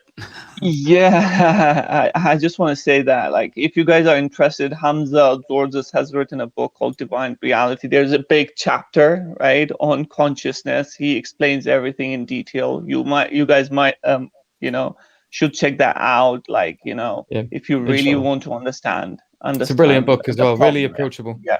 I think that we did a reading club on it where we were going through it, and one of the most common things that kept popping up, and with anyone who I've ever spoke to who's mentioned that they read the book, is that Hamza Tzortzis, may Allah bless him, writes really well. It's really approachable. Yeah. There's not too much jargon in there. He's making it for someone who's not necessarily that clued up on all of this philosophical jargon, and it's for also the evidence course as well every Wednesday. So I think apparently we might be releasing an extra one on Friday as well. So you might get 2 shows this week. If Inshallah. people prefer it that way, we might keep it that way twice a week. So the evidence show Inshallah. every Wednesday at 8 p.m. Inshallah. But other than that, thank you again to everyone who's joined us. May Allah bless you all. I hope you have a pleasant week coming and an end to your weekend. Assalamu alaikum wa rahmatullahi wa barakatuh. Alaikum salam. وعليكم السلام ورحمة الله وبركاته.